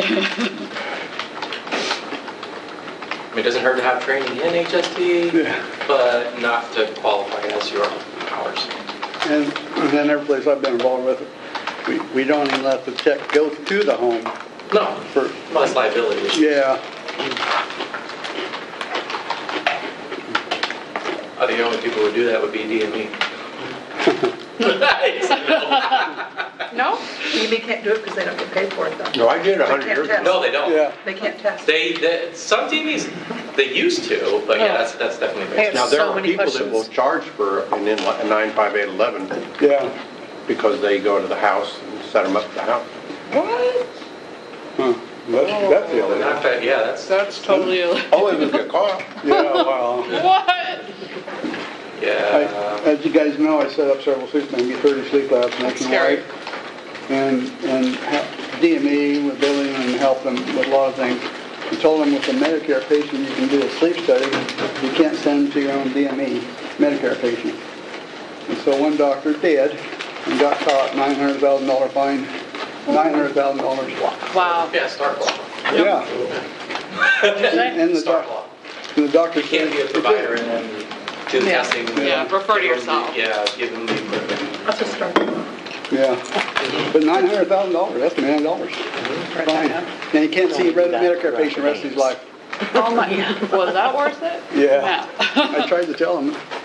Well, that's done too, so I'm saying if you don't get caught. Well, he got caught. I didn't turn that on, he did.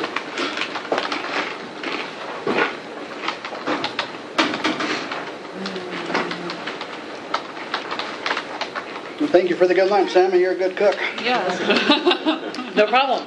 Very good. Okay, there is, I don't know, and I'm not even sure there could be a rule written about this, because there is a practice clarification. I get lots of questions about, can the,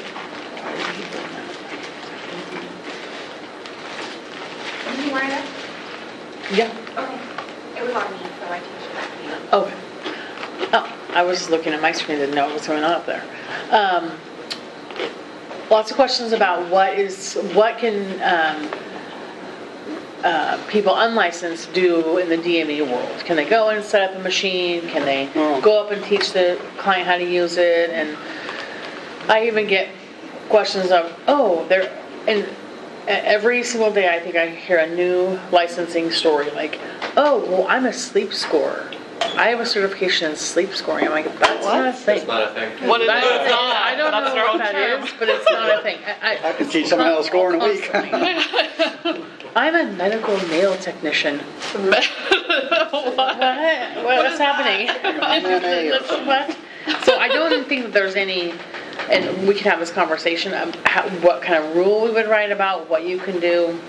Because one, you don't really want to box it in. Your law's pretty brief, vague on what is considered a polysomnography, education, teaching the patient, family members, and that's all inclusive of the polysom world. And so DME tries to kind of unlicense people working in DME, try to creep in and go, oh, well, we're just out there to show them how to use it. Well, no, that's patient education. It's all in the law. So I don't think it would be a good rule, but if you want to have that conversation, we can. But it's a question I get pretty frequently. Our company has licenses in multiple states. We sell all over the United States, but primarily where we're physically located. And different states have strenuous backbones in regards to what they'll allow DME to do. And there's always wiggle room in the interpretation as to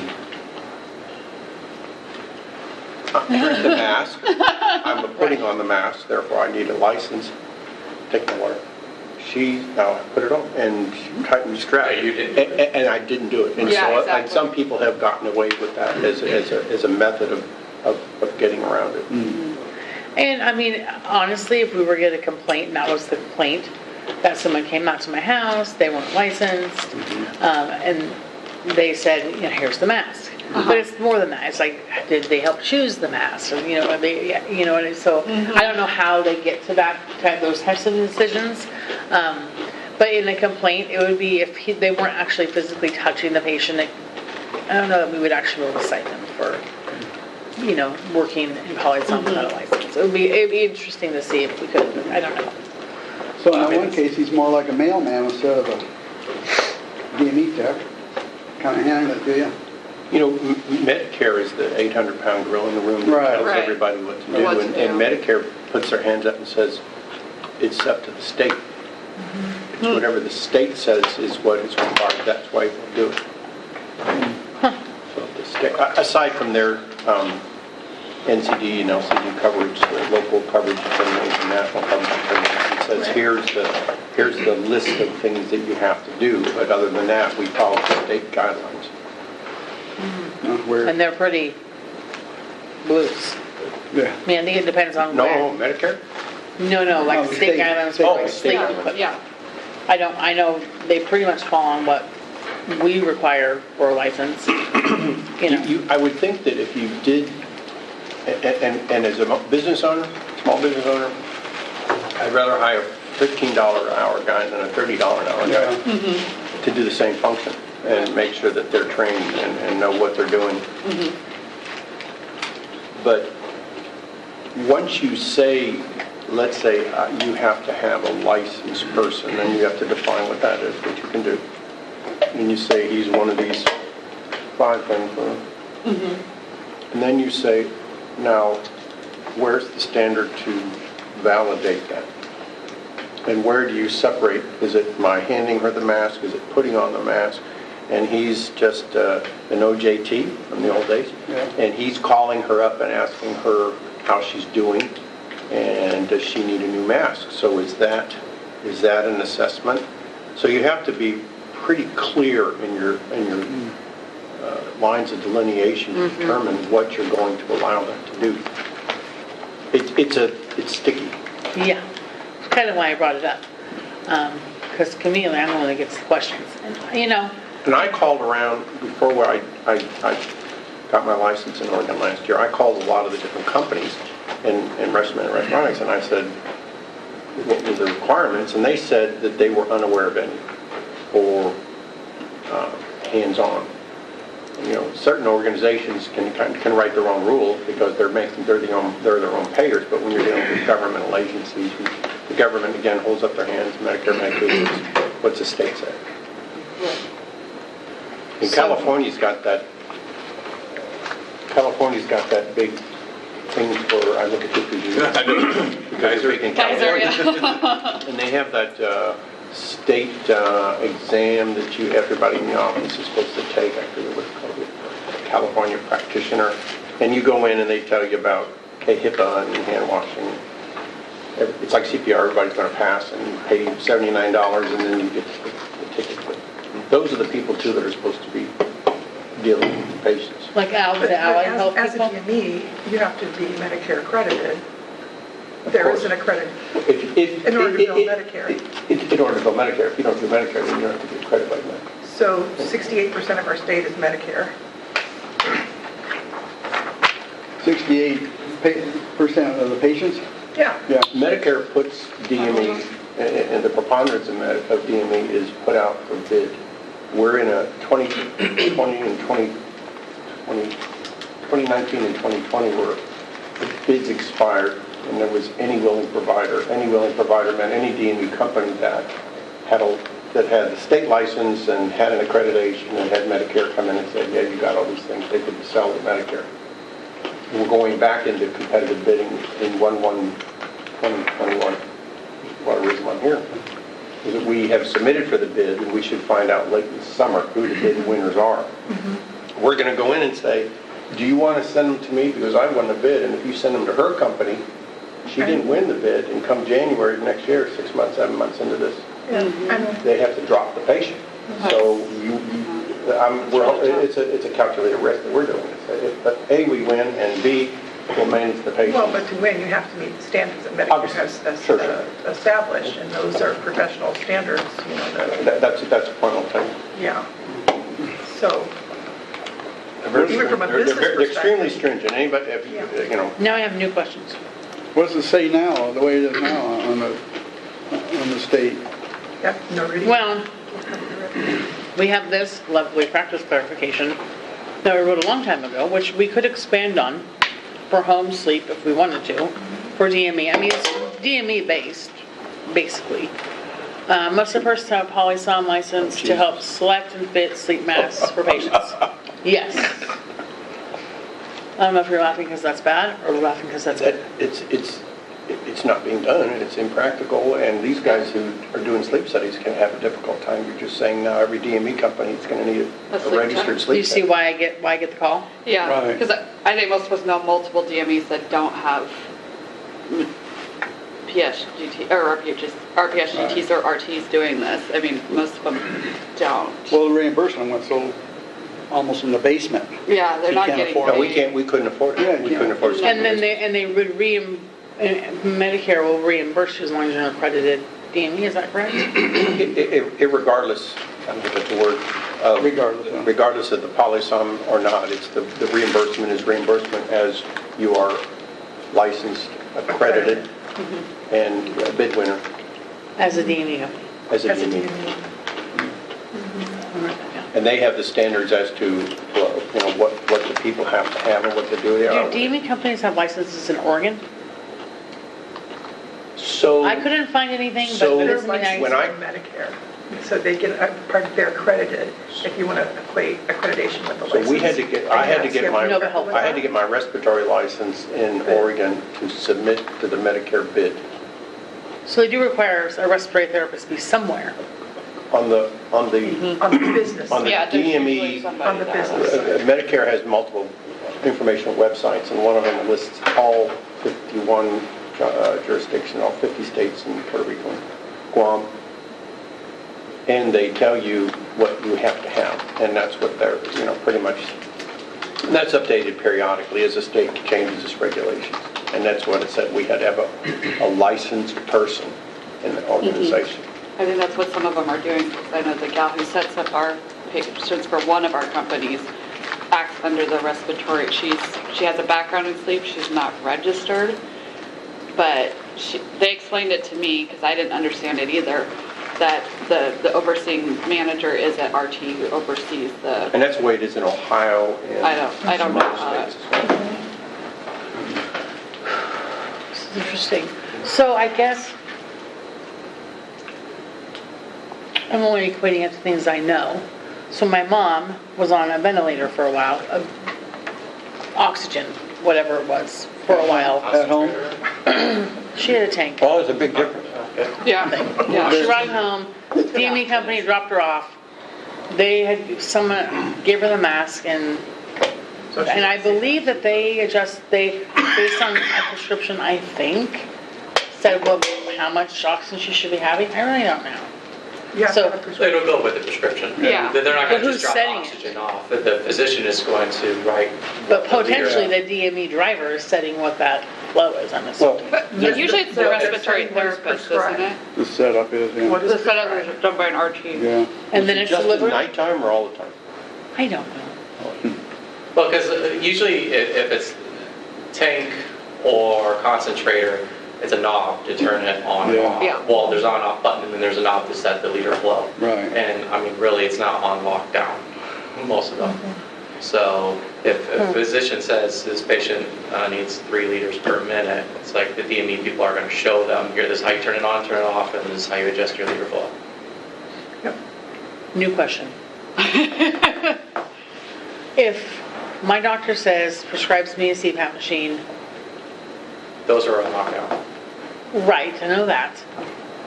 When I had a CPAP machine way back in the day, I got everything at my doctor's office. The machine, the mask, it was all, out I went. There was no DME involved. Well, there you go, we're getting comfortable. Well, that was a long time ago.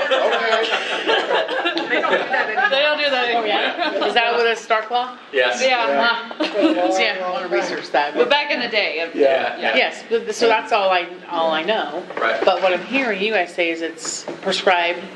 Is a certain mask prescribed? Does the Yes. doctor show them Yes. what to? A certain mask, a certain, A type of they have to name the A mask. type Well, of mask. Yeah, well, Medi- no, that's right, yes. Medicare requires, Yeah.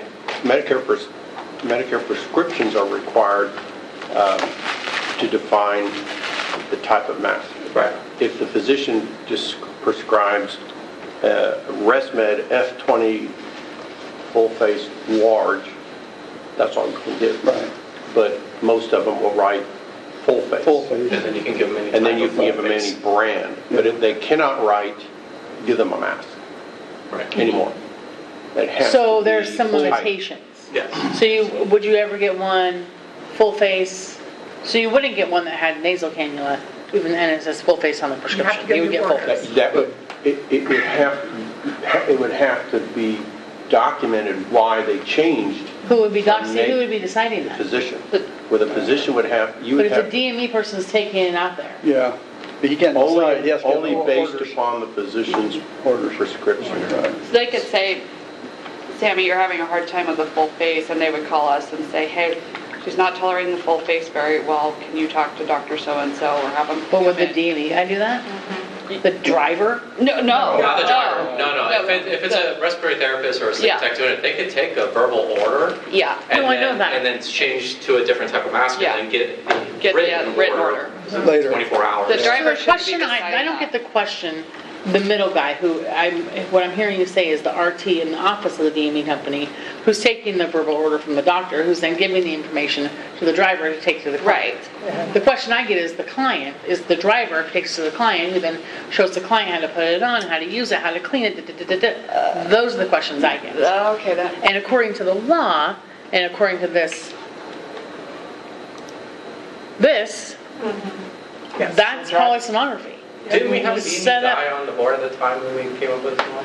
No. The driver's not. DME came after like a sidebar conversation, and snuck up on me.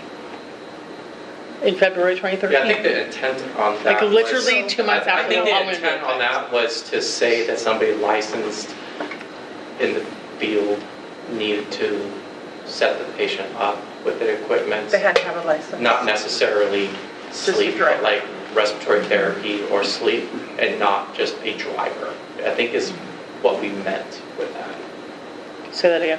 So when we said that they need to have a polysomnographic license to set a patient up with the equipment at home, I think our intent was to avoid letting the driver do it. Have the liability. of that Unlicensed stuff. driver. Unlicensed driver. Because that's what a lot of DMEs do. Is Well, that's what's happening. That's the question I get. Right. Can my driver go out? Does my driver need to have a license to go I out? would say currently in Take Oregon, this that's mask. permissible. Try it on, show you how to use Driver it, should how to not clean be it. allowed. I would say no. They're not According to trained. this, no, but what I heard over here Is what they're doing. is what Yeah, it's if happening. they're fitting, if he's just What's giving, being done, well, I don't know, if they're I just mean, he's giving just it, delivering it. he's just It's one delivering, thing. that's They're totally delivering fitting different. and they're Yeah, adjusting. delivering's different, but if he's like, They're not hey, following let's the sit law. down, let's talk Yeah. about, your fit. So where's the How to law? clean it. Where's the law? Yeah, This is the- yeah, right here. that's, This is what we're under talking this, about. I think you're right, that's Not allowed. not allowed. But apparently they're still. Yeah, right. So what I know happens Yes. in Oregon is Yes. that the driver may take it to the house, but the respiratory therapist, it's usually for DMEs, it's respiratory therapist. Right, They go in right.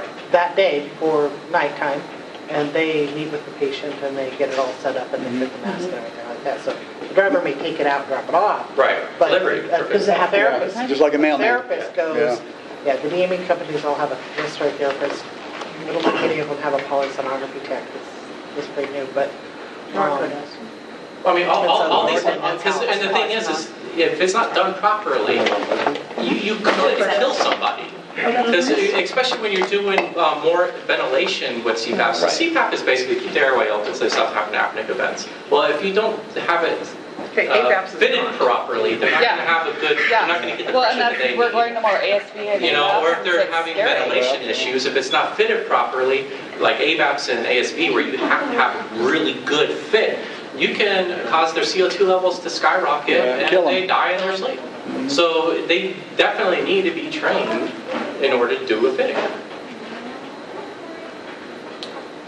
The DME I'm familiar with, the patient has to come in for the setup, and then the driver can deliver whatever they Yeah. deliver. But they come in, the they're patient in for the comes in. setup. Yeah, Generally, that's most most DMEs common. do that, yeah. So it's these, so this, okay. So I if feel somebody comfortable says with the that. driver's coming out to the house, dropping off the equipment, show me how to put on the mask, turn it on, all that, that would be They wrong. better be licensed. Yeah. Thank you, that's what that That says. driver Better would be need to But be it says licensed. the question was a polysomnographic tech, and you're saying. Or a respiratory. Or someone exempt. Yeah. And which the is an answer is, RT. and the answer is that it's an exempt pretty. Yeah.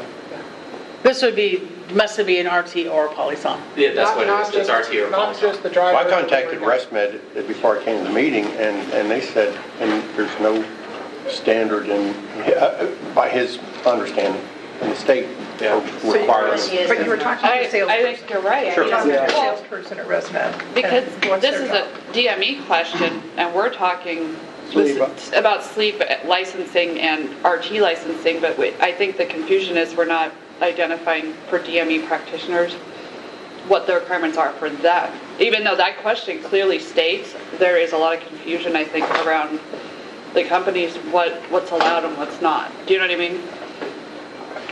In our job here is as a license, as licensing, is making the decision about what's right for licensing, right? Or who needs to be Who licensed. needs to be licensed, And if yes. there's drivers out there fitting people for masks and showing them how to set up, teaching the families, they need to have a license. So Drivers that's- can't do that. And- Right, and I do get that question, I would say once a week. Yeah, no. What about video conferencing? That counts. Telemedicine, That's poor practice. Does the board go out and? We haven't done check out telemedicine. good complaint based, we would. We have Go out and complaints. check on a DME? Yeah, if we get a complaint, we, Yeah, subpoena records. It's not like this DME is doing it, we can't, the board can't do anything about it. Some Right. patient or somebody would have to complain that, Or hey. board member, anybody can complain. Well, yeah, no, I'm just saying Well, that. once you're aware of a problem, then isn't it? You're kind of obligated. Our responsibility to bring it forward then? Well, you I mean, are that's- mandatory reporters technically. Yeah. I read that. Yeah. But as So- a DME, I can go in and just say, this is how you adjust that knob. Not the driver. No. Okay. And Not as a if- delivery and with guy. the CPAP or something like that, they're locked down, right? You can't, the patient can't adjust it. I mean, if they Google enough and Yeah, YouTube, if they they really can. want Figure to. it out. But no, they're not Press gonna be able to do it with just opening up They want. popping up the screen. Everything's on YouTube. I mean, whatever device you're on, it's hold these two buttons down. Yeah. Which two buttons they are before you turn it on is going Right. to unlock the device and you can change You wanna settings. live or on die? They're going to do what they want to do. Yeah. You want to live or die? Well, I think this is giving, I don't think there's a rule we can really make about it. I think that the clarification we have out there is good. Yeah. I think we all agree with that. People should make complaints if they know of these things happening out there. Because remember what Heather said, that you can, how did you put it? It was, you can interpret law based on rules, or you can interpret law based on complaints and investigations. You see, if you make a complaint, we investigate it, and it comes out on the other side, then that would be, what do you call that? It's called something, Who regulates precedence. DME? It would be precedence. So precedent setting, if we did, this person got cited for X for doing X, their Actually, no, I DME don't. person educating this, they got cited, that would be precedence for the next complaint we got. Right. And that's us too, if we know a DME that's doing it for a fact. So who do you say is permitted to do it? Licensed? Licensed RT sleep. What about nurse, LPNs or RN? There is, well, Well, there that's is, what the one clause is There's an or if you're exemption. an exempt, like, so the exemption is this. It's anybody licensed to, hold on. Well, I gotta get in the RT clause. It is exception to license. Oh, no.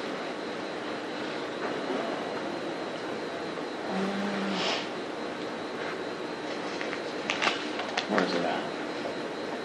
Anyway, it says that you can practice polysom or respiratory therapy if you hold a license in this state that's in your scope of practice.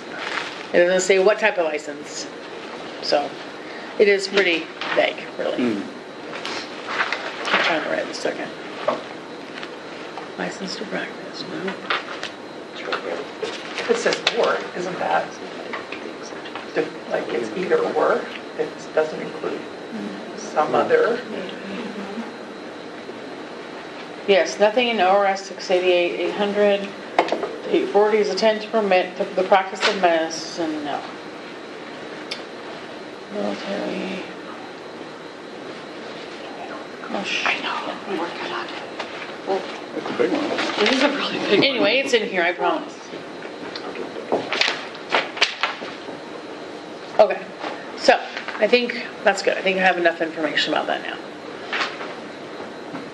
Next item on the agenda, we've handled all of this. We're going to add the RST as a 4, and then I'll only put the 4 in the pathway 1 and pathway 2 as an option. That's a good workaround for that, I thought.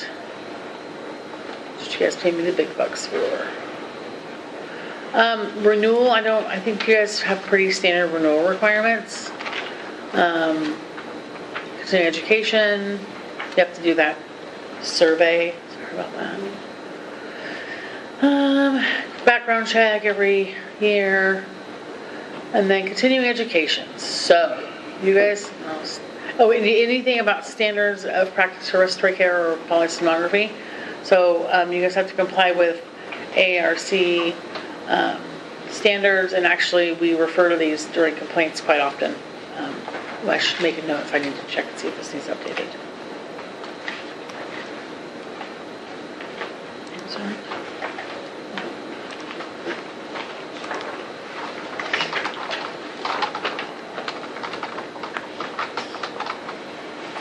So I will say that we do use this, and then there's just kind of minimum, like use clean stuff, follow CDC standard precautions. I think it's pretty basic. Then there's the pharmacological agents one, that was a fun. What was that disinfecting thing?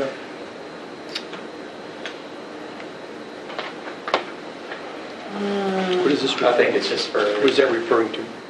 What? Cleaning. Like if you're gonna Masks. clean a mask or something, like if you have a try-on mask that you try on So the patients. manufacturers say, can't do that. They all stand beside that. We're going through that right now with, So you try it on someone, you throw it away? well, we're talking what people do and what the rules are. The rules, the manufacturers say you can't clean it and you can't reuse it. You can't resell a used. Are they talking about the freebies they give you, or the, We're talking in general. in general, yeah? Well, We clean our house and we follow But the for- recommended. for fitting purposes, no? It's not to sell it to them, it's for fitting. I mean, I'm just telling you what they say in most of their guidelines. Because right now, there's a big thing with ozone cleaners going on. Right. And it has to do with, and they come out and just say, you know, the guidelines, the manufacturer guidelines says you can't use anything other than the recommended cleaning. When they do say, you know, wiping down the machines, but they're adamant about not using it between patients. They all know it's a standard practice in the labs. I'm just saying if you ever get in trouble, the manufacturer's going to say, Yeah. We told you. we go do. You're SOL.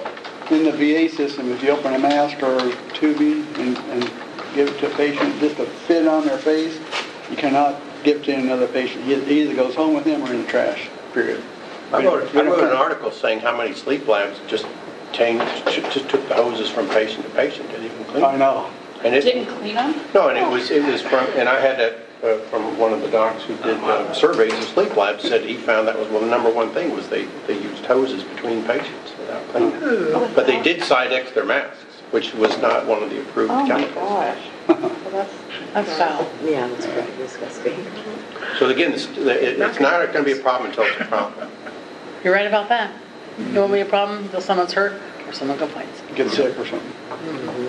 Or someone's thoroughly disgusted and saw But it then how are happen. they going to know where they got it? I know. Are they going to lead it back to that? Can't really. You could solve this by saying, well, you could say a couple things.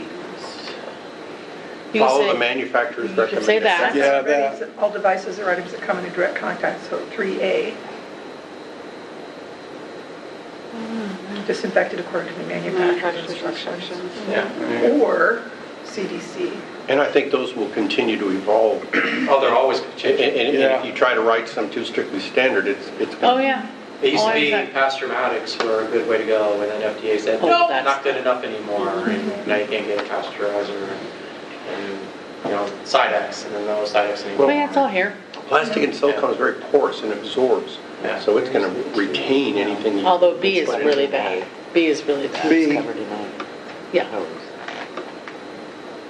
Do Or not- C. This is supposed to. Yeah, B's bad. Yeah, B, that's weird. Where'd that come from? Do not require disinfectant. Where's the hose? What? What?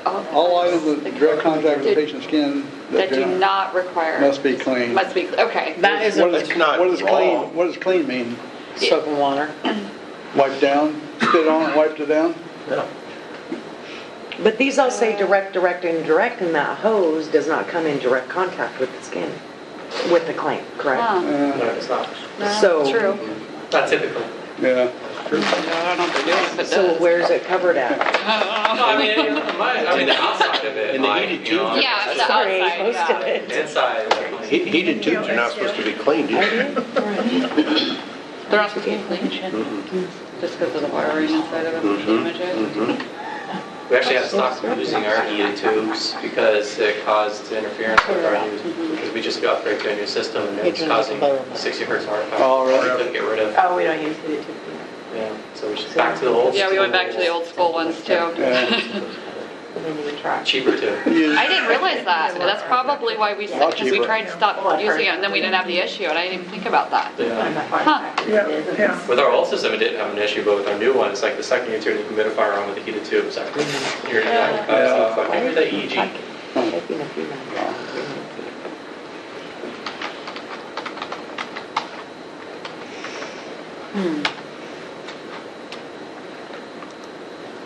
Think about that one.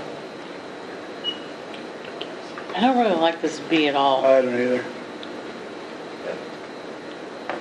So All I become the things that come into So contact are with they the talking skin about are going to wires there? be, Like, is this in a lab or is this at home? My guess is what I'm thinking we were talking about was the machine maybe, Oh, indirect. yeah, but what is, that's almost bogus, because what does clean mean? Sterilize or Means- wipe down or sit on and wipe? Exactly, all of that. Clean, Masks yeah, aren't clean sterile. is essentially, water and soap. Yeah. Whereas sterilization and disinfection has its own definition. Well, if nothing else, you could put clean with water and soap, warm water and soap or something, I don't know. But not everything. Or you can decide what you can Or just wipe clean. down the cabinet Maybe wipe it's or just something. the machine, I don't know. Yeah. Do you have it? How would that matter? That'd be a good, like, infection preventionist. They might be able to answer that one. I mean, it could be full of bacteria, but it looks clean.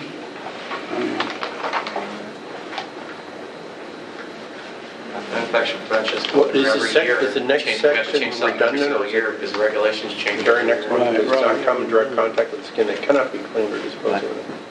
Yeah, sorry.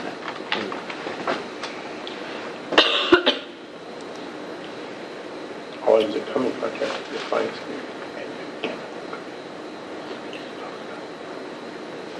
Is that again a C in the lab or is that in the home? Were you looking at C? It's not specific. It's not, it just says for respiratory care, period.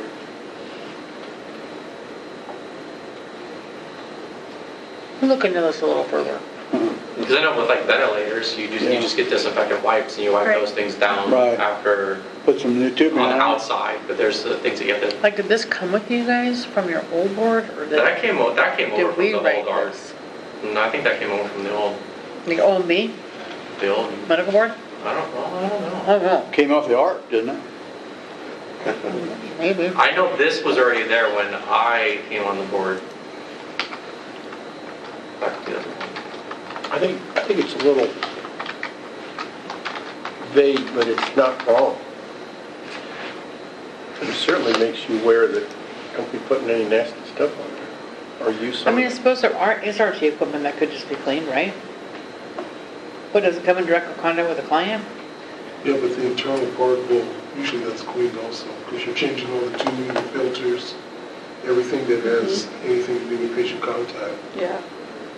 Most everything's, within the hospital, if you're talking within the hospital, is all sanitation use. A lab doesn't You're change taught- its filter.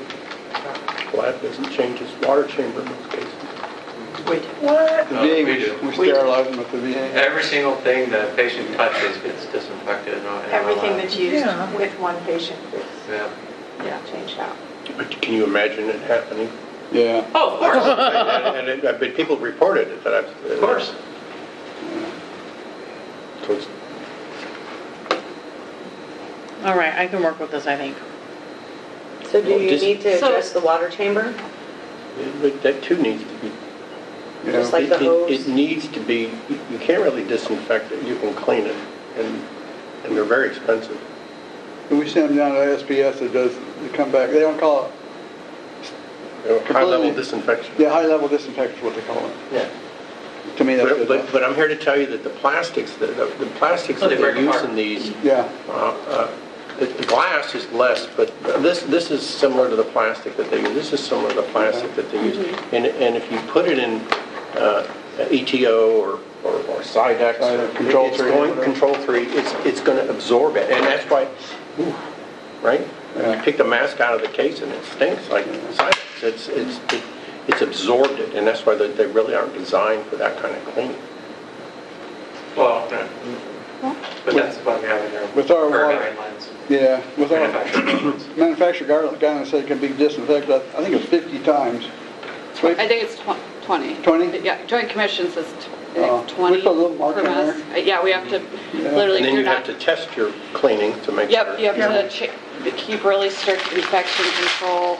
If you're not using disposable ones, we had to go through it. It's very like regimented. And then some how labs often just we- quit using humidifiers I know. Yes, they have. because they get in this quandary about Yeah. cleaning it, not cleaning it, what's clean, how clean is clean, how many times can you clean? The And trouble then they is, just say, we just won't use it. the trouble is with that though, that their airways might, the blood vessels might swell up and airways clamp down. It takes higher pressure to keep them open. They get home with the humidifiers less. The cilia freeze up. Yeah. Yeah. Sleep Lab looks at it this way. It's one like with us. No, we're seeing more labs that don't use heaters.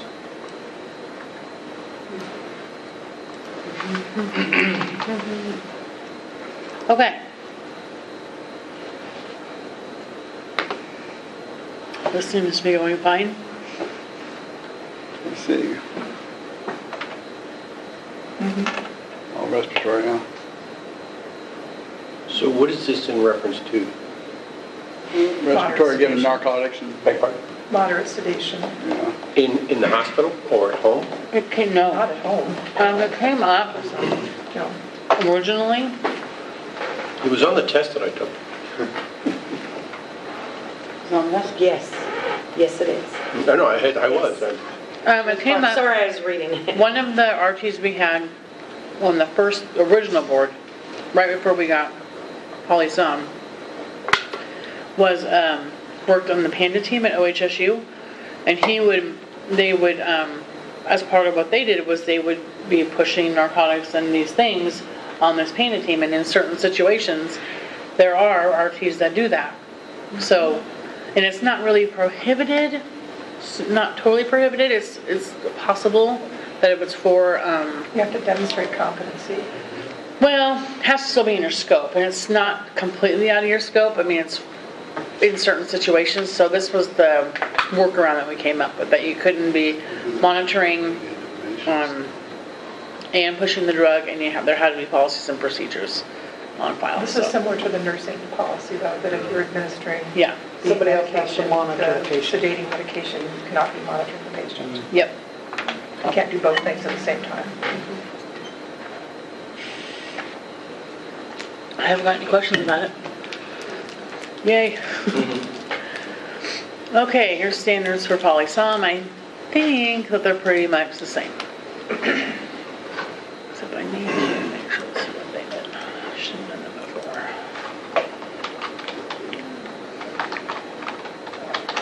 I don't know how I got away with that.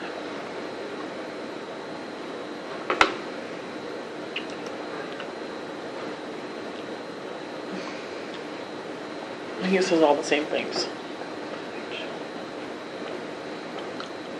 Oh no, masks must be disinfected before each use on a client by removing foreign and completely saturated. Say a little bit more specifics. Spray, yeah.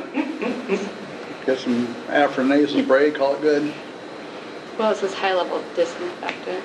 Spray. I think Yeah. we could probably clean that up a little bit, just saying must need to be disinfected per manufacturer. Per manufacturer's recommendations, instructions. Guidelines, Each patient use. Yeah. Instead of getting to specifics on solution sprays or foams. Because, Yeah. you would have, you know, Just take out high-level Yeah. disinfectant used to manufacturer's instructions. Maybe Yeah. solution spray and foam. Because those recommendations are constantly changing. Oh, totally. Right. So it'd be the same as the other one up above, just copy and paste it down Yeah. into this one. Cool. You don't want to leave high-level disinfectant there? Just per, I would say just per manufacturer. What is removing foreign what? Foreign. Take out the big chunks, Ugh. dried snot. There should be a word after that, foreign material, Foreign matter. Objects? So this would be, so what you're saying is what I hear you saying is if manufacturer says clean it with spit, that would be okay. Well, Before you use they're solid going line. to follow whatever rules they have to, Yeah. What rules do manufacturers have to follow? whatever they. Please don't say They FDA. used to not have any, and then issues like this would come up, and then they would start making standards, and I think it's going to bubble up, it's going to be more. There's probably I bet our company sells 10 different cleaners right now. And most of them, other than Made Aside and Control 3 that have standards and recommendations and testing, the others are just Pepsi's rubbed on there and that would probably clean it pretty good, actually. But those don't have standards. And so the manufacturers, one day will get stuck with, we don't allow These. Beaumont products, Citrus 2. It's a liability for them. It will be a liability for them as a standard, and because if they don't say it's wrong, they're saying it's right. Well, could we say, that leave all that and just taking out the solution sprayer foam and putting high level? Because most of us work in labs and whatnot, so you need to have a high level. The hospital has their own standards for cleanliness that are heavily, we're all regulated pretty heavily. So maybe just taking out solution sprayer foam. What do you guys think about that? Is that clear enough? Let's see what it looks like when you get. Oh, wow. With the high level disinfectant. Yeah, leave that in there. So And used to manufacturers. Yeah. Yes. Or buy an approved. Let's see. An approved high level An approved. disinfectant solution. I've always used the word, instead of instructions, recommendations. I don't know what do you guys think? Calling manufacturers recommendations is kind of what I'm used to. Legal difference between recommendations and instructions. I know, but I'm used to recommendation. This might be better. I don't know. Well, I just wonder what you guys think. Recommendation has an optional Side to it. Is that what you're saying? I like it. For the Yes, instructions. that's what I was saying. Yeah, oh, let's see. Core material, yeah.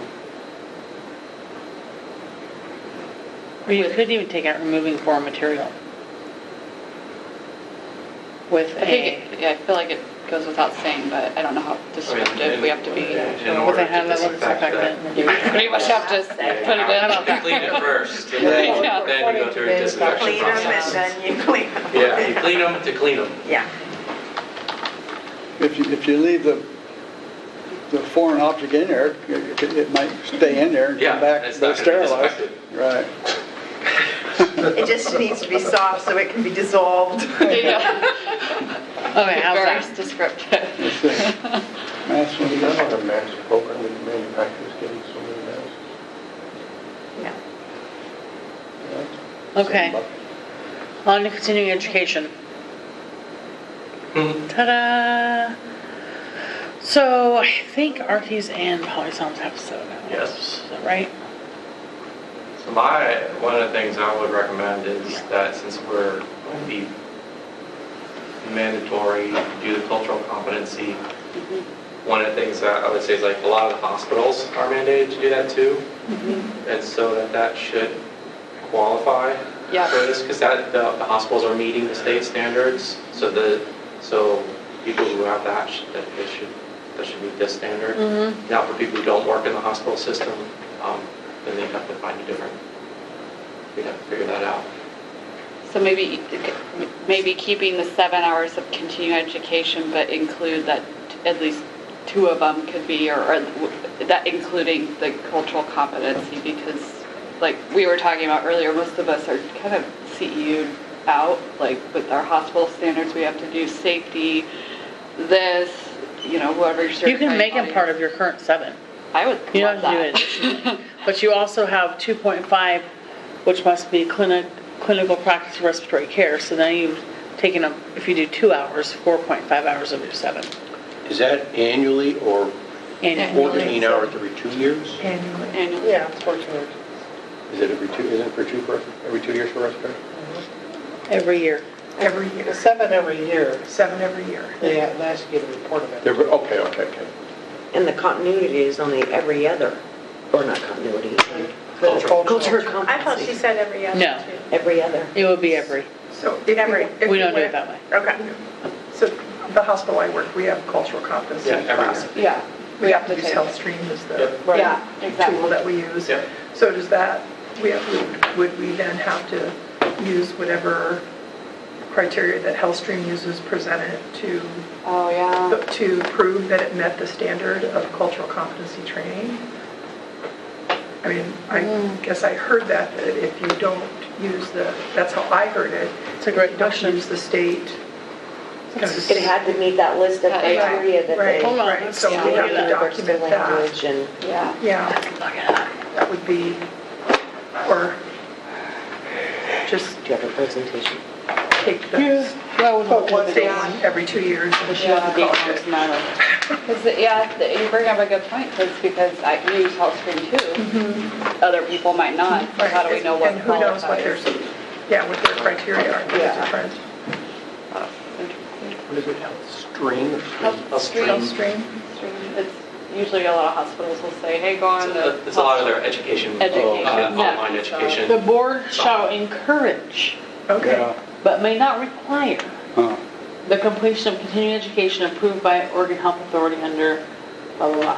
The board shall accept as meeting the requirements of this subsection, continuing education that meets the skills requirements established by the authority. Huh. By the authority, by rule, what's the rule? It's never good when the health authority's making rules. Just saying. 2.5 hours every 2 years. Yeah, Because then like she that. also said you needed to look on their website to determine how many, I guess, hours. But they aren't even Oh, doing yeah. any new classes. They've completely disbanded that. I was on that committee, the Oh, Cultural Competency Committee. so it's not existent anymore? Yeah, no, Oh. they stopped doing it. So do as you say, wait. But I think there's something there. they still have the classes on the web. So they're offering this, but not making you take it, huh? Well, how many's gonna take it? Oh, jeez. And a lot of them Oh. are, the most of them are very specific to a profession. Oh, So like there's one here, I think for midwifery, lactation consultants, massage therapists, midwives, naturopaths. So it does list out, let's see. Who, Oh, there's respiratory therapists. Oh, they have went a little farther, that's good. RT. There's another one on there, the understanding of T and LGBT on there for RT. Polysoft's gonna be hard to find, I bet. yeah, I, They could Type it be, in maybe there. they could be added in there. Take some of these. I There's didn't RT. used to listen like this. This is great. Oh, there's Polly. Yeah, that last one, intersecting identities. oh yeah, sure enough. Okay. Well, so if we all knew to come to this and do that, I then, don't think these classes are super cheap, by the way. I don't think they exist. I don't know. like, how Yeah, click on one. much? What's that one? The Polly's on. Yeah. The one out in the hospital, free. Yeah, I like free. Free's good. Does it say how much this one is? For cultural. Wait, do you have to go to the class? per year? Yeah, you would have to What? hire this person to come No. and teach the class. Yeah. Yeah, no. No. Yeah, it's not as easy as it looks. Damn it, talk about fiscal responsibility. See, if you're No. gonna mandate this, it needs to be something that's very credible. Right. Well, it is affordable for everybody. I mean, Yeah. this is crazy. What's the cost of this So class? 4.5 hours, you wow. say? It's a personalized, you guys have to hire her to come to Springfield. Yeah, to you talk basically to have to hire the trainer to come. That's That- not realistic. No. No, No. I feel like Like I'm saying, if they're gonna mandate this, it has to be something that Online. it can be. It's gotta be easily done. online. Online. Well, what we need to do is 4.5 find hours. the rules. 4.5 hours. See down at the bottom? No. Well, Yeah. We need to find this mystery rules. It was 4.5 hours. yeah, I saw it. To And get it's probably worth like 1 credit. One CEU. One Yeah. CEU. No, you would get 4 hours out of it. Well, would? That's You what, think, that's well, what this, I yeah. only At least 3.5. You get your half hour break in 2 weeks. No, but 4 I hours just out feel of like it. that's not fiscally, it's not fiscally responsible. No. We need an Yeah, online class. In the presentation, didn't it say something about online? Well, we know government doesn't do things fiscally responsible. Right. But they're going to expect us to pay for it. Every year we have to do Yeah. this. That's Yeah. not happening. Corporate compliance and all that. There's not enough resources for that. Right. But That's yeah, expensive, 4.5 hours for every employee? Wow. I think Well, I mean, you would put do them it out per there. class. You would do it like a class setting, but still. Yeah, I know, it's but still not. I know, but the time you're taking away, 4.5 hours Well, from yeah. each of these techs from their job. Yeah, if I get all 30 of my staff together for 4.5 hours of training, that's a lot of time. money. That's a lot of All your money. night shift workers. Hours that it's coming out of the budget that we're not getting anything reimbursed Not for. And I counting- think they put them on that website, well, first they're encouraging them, but they put it on there just because they're making it mandatory, so they had to have Something to put on there. available. It doesn't matter how unrealistic. Yeah, it doesn't matter if you have to travel to New York to do it, but, yeah. Yeah.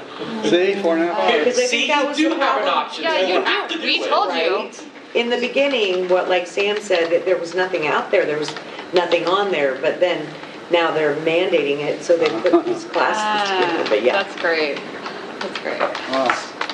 And this So is, do they post the list of what is required for the class to meet is there a criteria that the class has to meet or to meet the cultural competency required by? Yeah, yes, and yes. Do they actually have rules?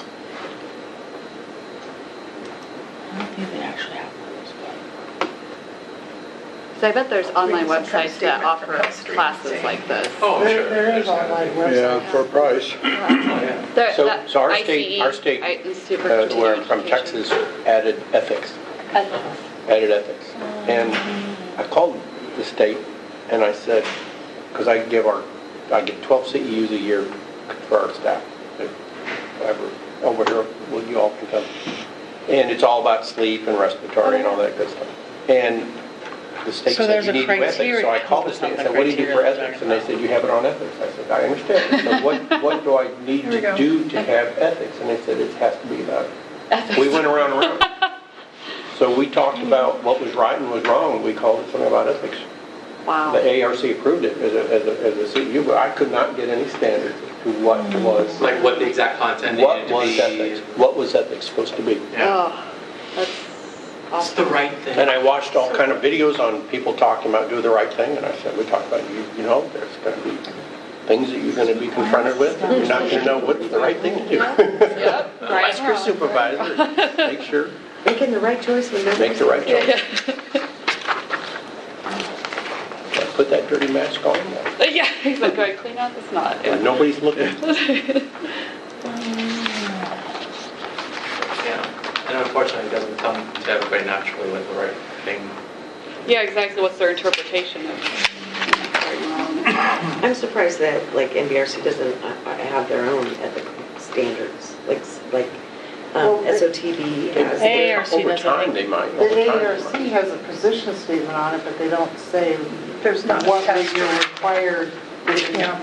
There's all kinds of websites it links you to for getting education, but it doesn't say which one is required.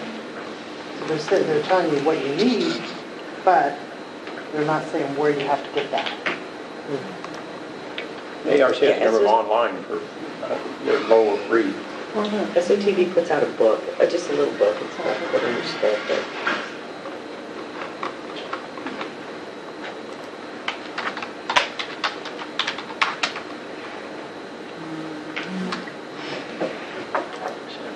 Okay, here's what it says. This is what the OHA law.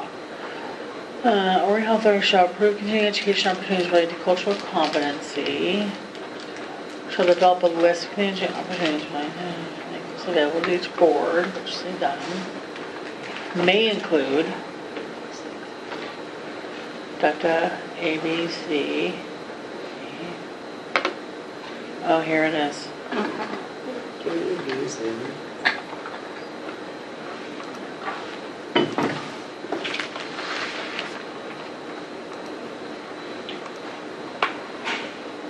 You can go turn on lights without or vote. So it looks like, Cultural, experimental learning also. Is that better? Yeah.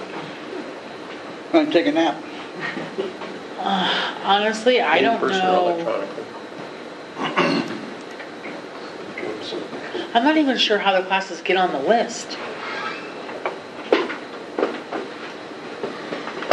Maybe they need But to have 4A through C must teach attitude, knowledge, and skills that enable healthcare professionals to care effectively for patients from diverse cultures, groups, communities, including but not limited to, and then linguistic skills, culture information to establish therapeutic relationships. I mean, Right, and like my hospitals that I do every year covers all that stuff. Exactly. Right. Right. Yep. And I don't know that unless you got audited, if we would even ask for proof, and I don't know how we would determine. Yeah, how would what that you? look like. Okay. Right. I don't think this is one of those things Look where at your agenda. like the reach is. Huh? The interpretation of it We is, would look at the content, you have to The agenda's not gonna say if it's had do linguistic skills ensure that. and to the establish course therapeutic outline- relationships. Course outline. They've saved it. I think it's a really broad subject and it's hard to, Yeah. because all of our sleep and respiratory courses are there, you get you're assigned a credit because it's approved by this credentialing body. With this, there's no credentialing body unless we're gonna make it OHA, you know what I mean? It's Like, kind of OHA's. So it's kind of like as long as it includes these things, it's up to interpretation. Yeah. I would agree. Yeah, all I was going to say is that in our facility, what we did is just submitted it and asked did it meet the criteria. Yeah, and you could always do that. If Okay. you could submit it to us and we could, well, Callie would do that. But you could submit it and say, we want to do this for our CEU, that's required. Can we do it? Whenever you want, and submit it to us for approval. Good to know. Okay. It could So happen. 2.5 a year. Whatever you guys decide. We don't have a That's limit? every other year. Or I mean, there's no number on it? Nope. I thought you said it had to be reported every year. Like at least one You just class a attest year? to it every year. When you renew, you Yes, just when sign you that you've done redo it. your license and just say you've done it the last 2 years. Yeah, I'm with Nick in that, let's put it as part of the continuing ed. Can you do just one? Yeah, you can do one. Just one. Or you can always go up. It's like Yeah. tax. Start low. If you want to do more CEUs, you go for it. It's better than starting high and go, Yeah. Yeah. So it could be one of the realizing you made a 7 mistake. per year? Yeah. Okay. And it's every year, you do it, correct? Every other year reported. Every other report and every year you do it. Okay. So one of those hours is going to be included in the 7. So we're not adding. And if your additional organization hour. does it and it's So- not approved in the case of a hospital, is that okey-dokey? You'd have to submit it. You have to be submit it reviewed. now, yeah. Yeah. Do you really have to submit it, or you're just at peril of not getting the requirement? So if I offered it at your hospital and I gave you a certificate, Right. and then, 2 years, Because nursing 5 years standards later, allow you're that. audited and Nursing you don't standards have say you culture. attended an 8-hour lecture here. They probably could have reported this. And they would have said, I was here in this meeting, and it was on this date, and these are the things we covered, and they would say, okay, that's good for 6 hours. And then they say, oh, well, when you're audited, that unfortunately you didn't meet the criteria. Well, it's 5 years later, you've been audited, so what would... What are you gonna do? Yeah. I don't know. Sorry. Probably shouldn't be 1 year saying that. annual. Well, thanks for bringing that up. Yeah, thanks. I've been audited on that, and all they want to do is they, oh, Yeah. okay, there you go. Submit proof that you There, here, actually I did was what there. you were attesting to. Oh, it'd be 1 CEU. Making your best effort ethically. Yeah. Yes. Yeah. Trying to do the right Ethically, I thing. was trying to be competent. You're like, that's not right, Sammy. Okay, that's actually all I have on the list. We're on a roll. Do you guys have anything else? I had one question on this one here, Yep. page 2, the next very, In the law, statute, your statute. well, it says up on, kind of toward the top of that page there, 688.800. Go down further to the capital B. Continuous or BiPAP, airway pressure titration type thing. Not extended to, But it seemed like if you're going to say, we could either say PAP, positive airway pressure therapy, or we better include IBAPs, ABAPs, and ASD. Yeah. See what I mean? You have to come back to the law for Well, that. they're technically The dual legislature. pressure anyways, ASB, ABAPs. They're Well, going to have a high and low. they're not BiPAP though. BiPAP's 2 pressure. This is variable. Well, So should we, it's still, it's variable to pressure though. It's- So know. CPAP by the manufacturer, But I get your point. yeah. bi-level Yeah, to be is not specific, yeah. approved by the manufacturers for invasive. You have to have, and because we just went through our invasive accreditation. Yeah. And it has to be manufacturer approved, and the body itself needs to be accredited for NIV or PAP or whatever it is that they're doing. So they define PAP as CPAP and BiPAP, but they do not permit it for trach. And we've had people that try to put an ASV or BiPAP ST on a trach patient. Yeah. Why would you use someone else? Thank God. That's what they're saying.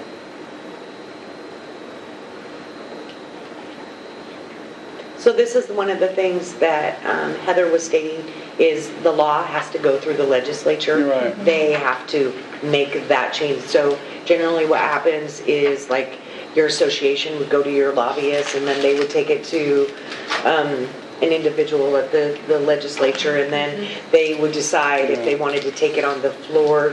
Sammy knows more about this, but anyway, that's kind of the process to get that rolling. However, what happens, if it's a minor change that you want, all of your statutes are open for change. So you have to be really careful about opening them up, because somebody can tag on and things could change. What you wish for. Yeah. So if it's covered. We have nothing to do with this today then, I mean, No. yeah.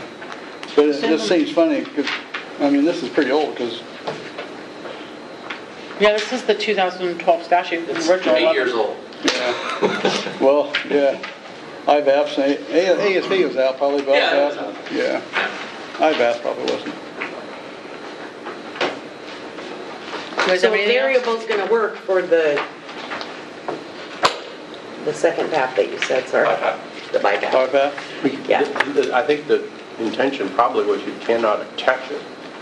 I think it was the act of attaching it. Because these devices are not alarmed and they're not classified as Right. in critical care or invasive. So you have to have a totally different type of device that has a backup battery. CPAP is not considered critical because it doesn't have a battery. Right. Be ventilated, you probably need a battery. Yeah. Yeah. Well, that's what this is. This is all here Yeah. and some oral appliances, but it does not go into the trachea. Right. It does not attach to a tube that's in the trachea, Right. which then is invasive. All right, Well, you guys all look smarter now.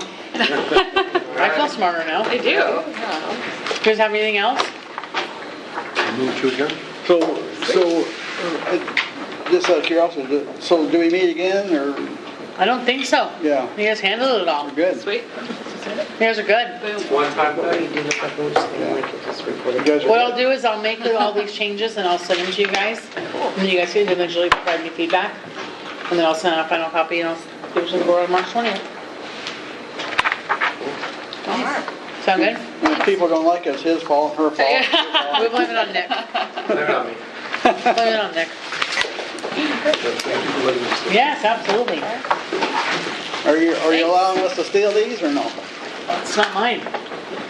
Oh, that's Is that yours? No, it's all yours. Keith ensures I set it there That ready looks for like a you nice to go one. ahead and take home. Oh, did you? I think it might be. It's all yours. So is the expectation you were paying us for mileage? Good. Yes. Okay. What about lodging? I stayed in a It looks hotel like last this is pre-checked. Talk to Maria. It is. What's that? She was supposed to handle it. Yeah.